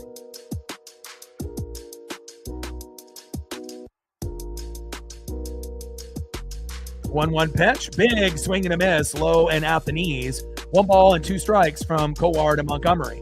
And again, it's not, the fact of, we're still going to win. But again, it's like we don't get very many times and options when we're ahead. And then we can end up having this good quality win from top to bottom. And anytime you can hold them to a 0 or a 1, when you've been playing well, again, for some people it doesn't matter, but for a lot of us diehards, it's like you want to make sure you have a great game from beginning to end. And look at this, Montgomery from Kowar. Instead of it being 8-1, back, see ya, 8-3. Is that good? Is that good? Apparently, playing Legomina and Kowar is a good idea because we need to save our good pitchers. Yeah, that worked out really well. Instead of winning 8-1, now it's 8-3. But again, you can listen to other people in the chat. That's completely fine. Good job, Jackson Kowar.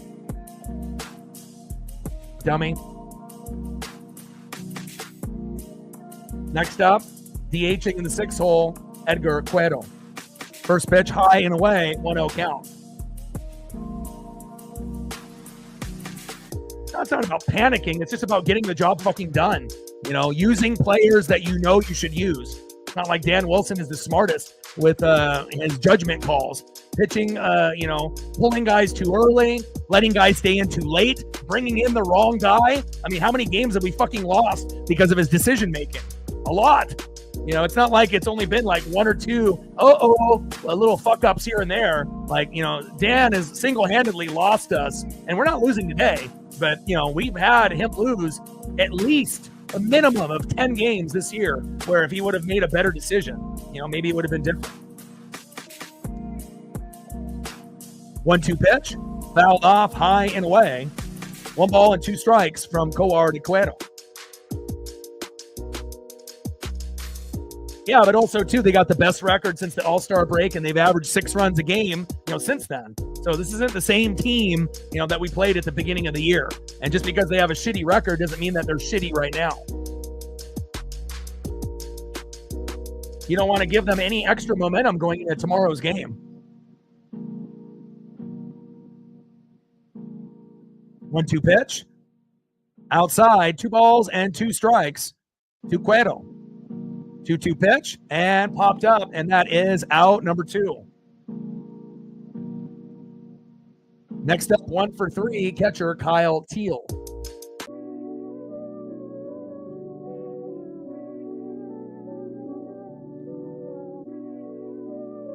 What are we doing? We're giving them some time to show the Mariner fan base that they still fucking suck and we can't trust them.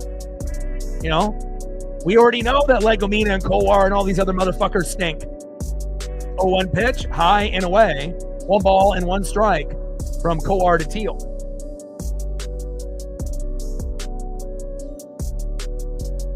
Hey, momentum is real, my guy. Sometimes momentum lasts a batter. Sometimes it lasts an inning. Sometimes it lasts multiple innings. Sometimes it lasts a game, more than a game. You know, it's real.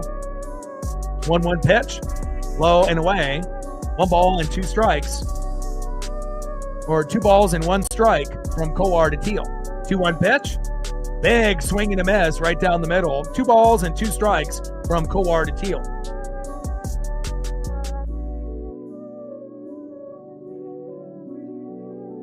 Yeah, but again, if we would have just went with Wu for 8 innings and then went Brash, Bizardo, or Munoz, you know, realistically, could have they had the same result happen? Yeah, it could have been the same thing, but more than likely, we would have still won 8-1. You know, and again, I just want us to be able to, you know, maximize every single game to the fullest. Wu deserves it after getting fucking shit on the last couple starts. 2-2 pitch. High and away. Count now is full. 3 balls and 2 strikes to Teal. 3-2 pitch and strikes out, looking for out number 3. There we go.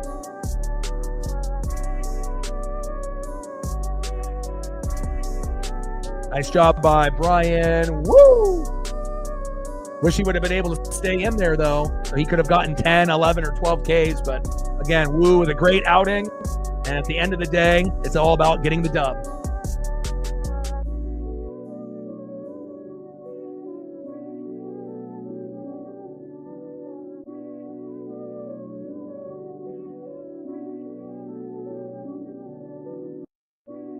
Eight runs and 11 hits, baby.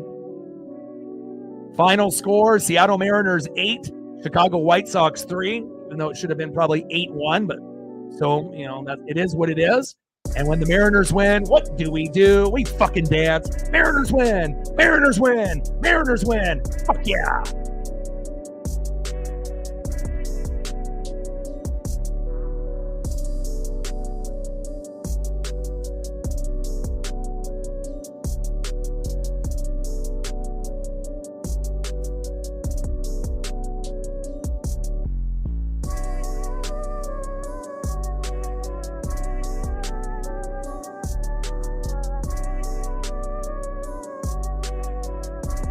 And what was super impressive was the 9 Ks and the no walk.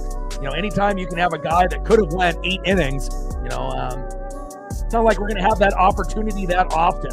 It's like, you know, we had Logan Gilbert do it, or Logan Evans do it, and then prior to that, we had Logan Gilbert do it in 2024. But it's like, let's be real. Like, how often are we really going to be able to get a starter pitch 8 innings and pitch well? You know, it's only going to happen a handful of times. And then, you know, out of those, you know, 4 or 5 times that you haven't, you know, more than likely you might have a manager pull a guy, you know, a little early, you know. And again, we get the dub, you know, but it could have been a little bit cleaner there at the end. And, you know, having Legomina and Kowar come in, not ideal. Because again, it's like, oh, we're saving for Brash and Bizardo and Mooney, but what happens if we were down in game 2 or game 3? We're not going to see them. They're not going to pitch those guys. It's pretty rare when we pitch those guys when we're tied or we're down by 1. You know, like we might have seen those guys do it recently, but it doesn't mean that we're going to have that tomorrow or on Thursday. But hopefully we'll have the lead, you know, and you know, we'll actually have our good relievers and closers in there, and we'll get the job done. Trident's up. Let's go, M's.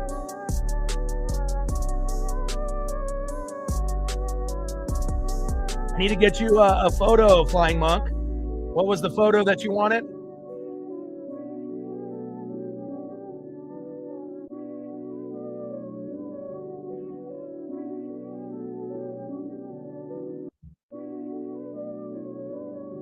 Yes.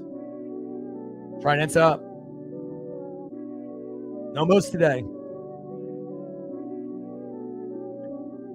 Yeah, and I get it. We want to manage innings, but again, he's like one of the only pitchers in baseball that has pitched 6+ innings the whole year, right? So again, they're already, letting him go.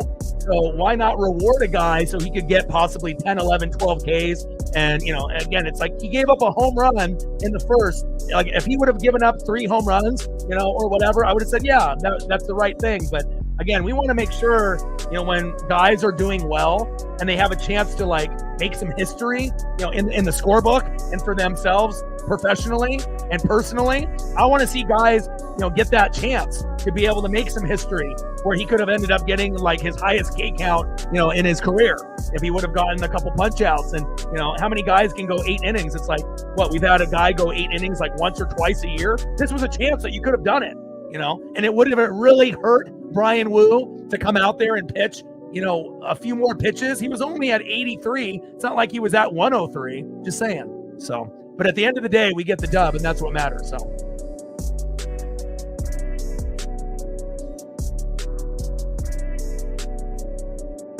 All right, Mullet Ward Gardens. I got you.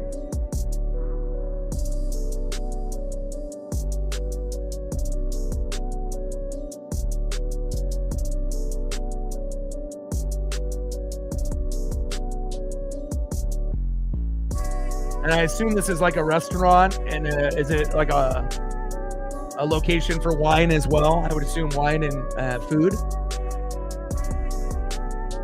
I assume it's a restaurant instead of just like a winery.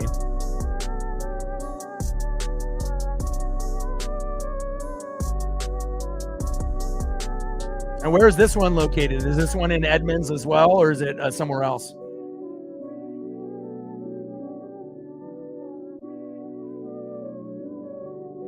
Oh, it's got a kind of a cool setting in the inside. Let me see what the inside looks like. Sometimes you look on the outside and you don't know what it looks like. You're like, oh, what is it going to look like on the inside, though? But it's got a cool look on the inside here.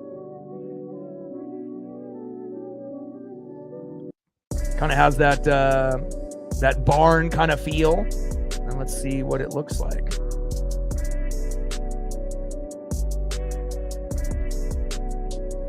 Kind of has a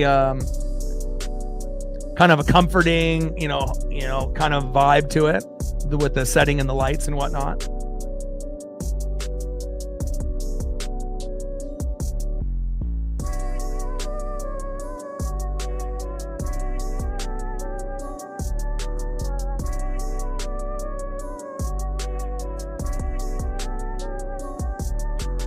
This other one, this other room looks like more like a like where you would have like an old school like Thanksgiving type of meal or gathering and whatnot. Let me see if I can pull this one up.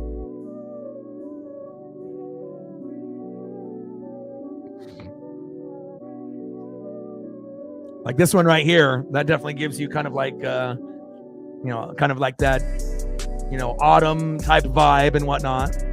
Interesting. You go there often? It definitely looks like a place that's got good food and good wine.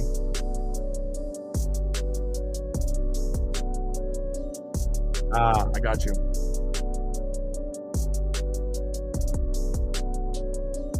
Weddings. Yeah, I was about to ask you if it was like weddings and whatnot were there.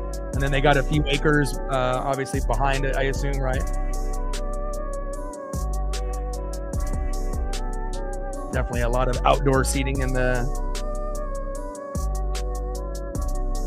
Oh, a lot of people are saying best outdoor dining in Washington. Wow. And I'm scrolling through. Yeah, it looks like a lot of weddings and whatnot are there as well.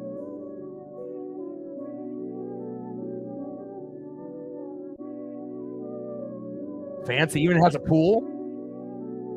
Wow. Yeah, the outdoor area looks crazy. Looks awesome.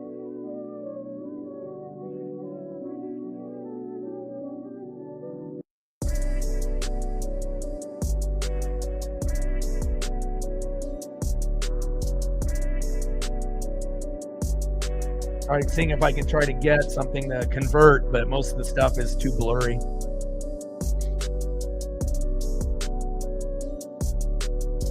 was trying to get some outdoor setting looks, but most of them are not really formatting to the screen and whatnot, unfortunately.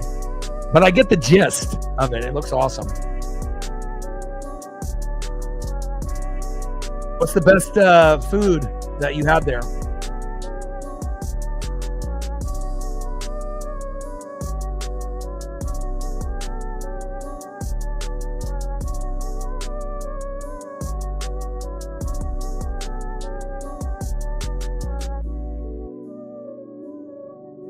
All right, looks like everybody's done, so I appreciate you guys. Hope you have a good rest of your night. Final score, Seattle Mariners 8, Chicago White Sox 3, and we'll be live tomorrow, same time, same place. First pitch, I believe, will be at 6:40 Pacific, and hopefully we'll be able to have a similar score and outing like we had here today, except hopefully no fuck-ups by guys like Legomina and Kowar. Final score, Seattle 8, White Sox 3, and I got one question for you. We know talk sports like us. Your boy Ryan, Northwest Sports Fanatics. Shout out to all day, and obviously you know who you are. Captain, appreciate you, as well as Megan, Flying Monk, David, Sarah, Flying Monk, appreciate you guys for all the support with the Dono train as well. And again, shout out to All Day and Captain for doing their damn thing and helping me out. Appreciate you. Great job as usual to help us maximize our numbers. And hope everyone has a great rest of their night. Tridents up. Go M's.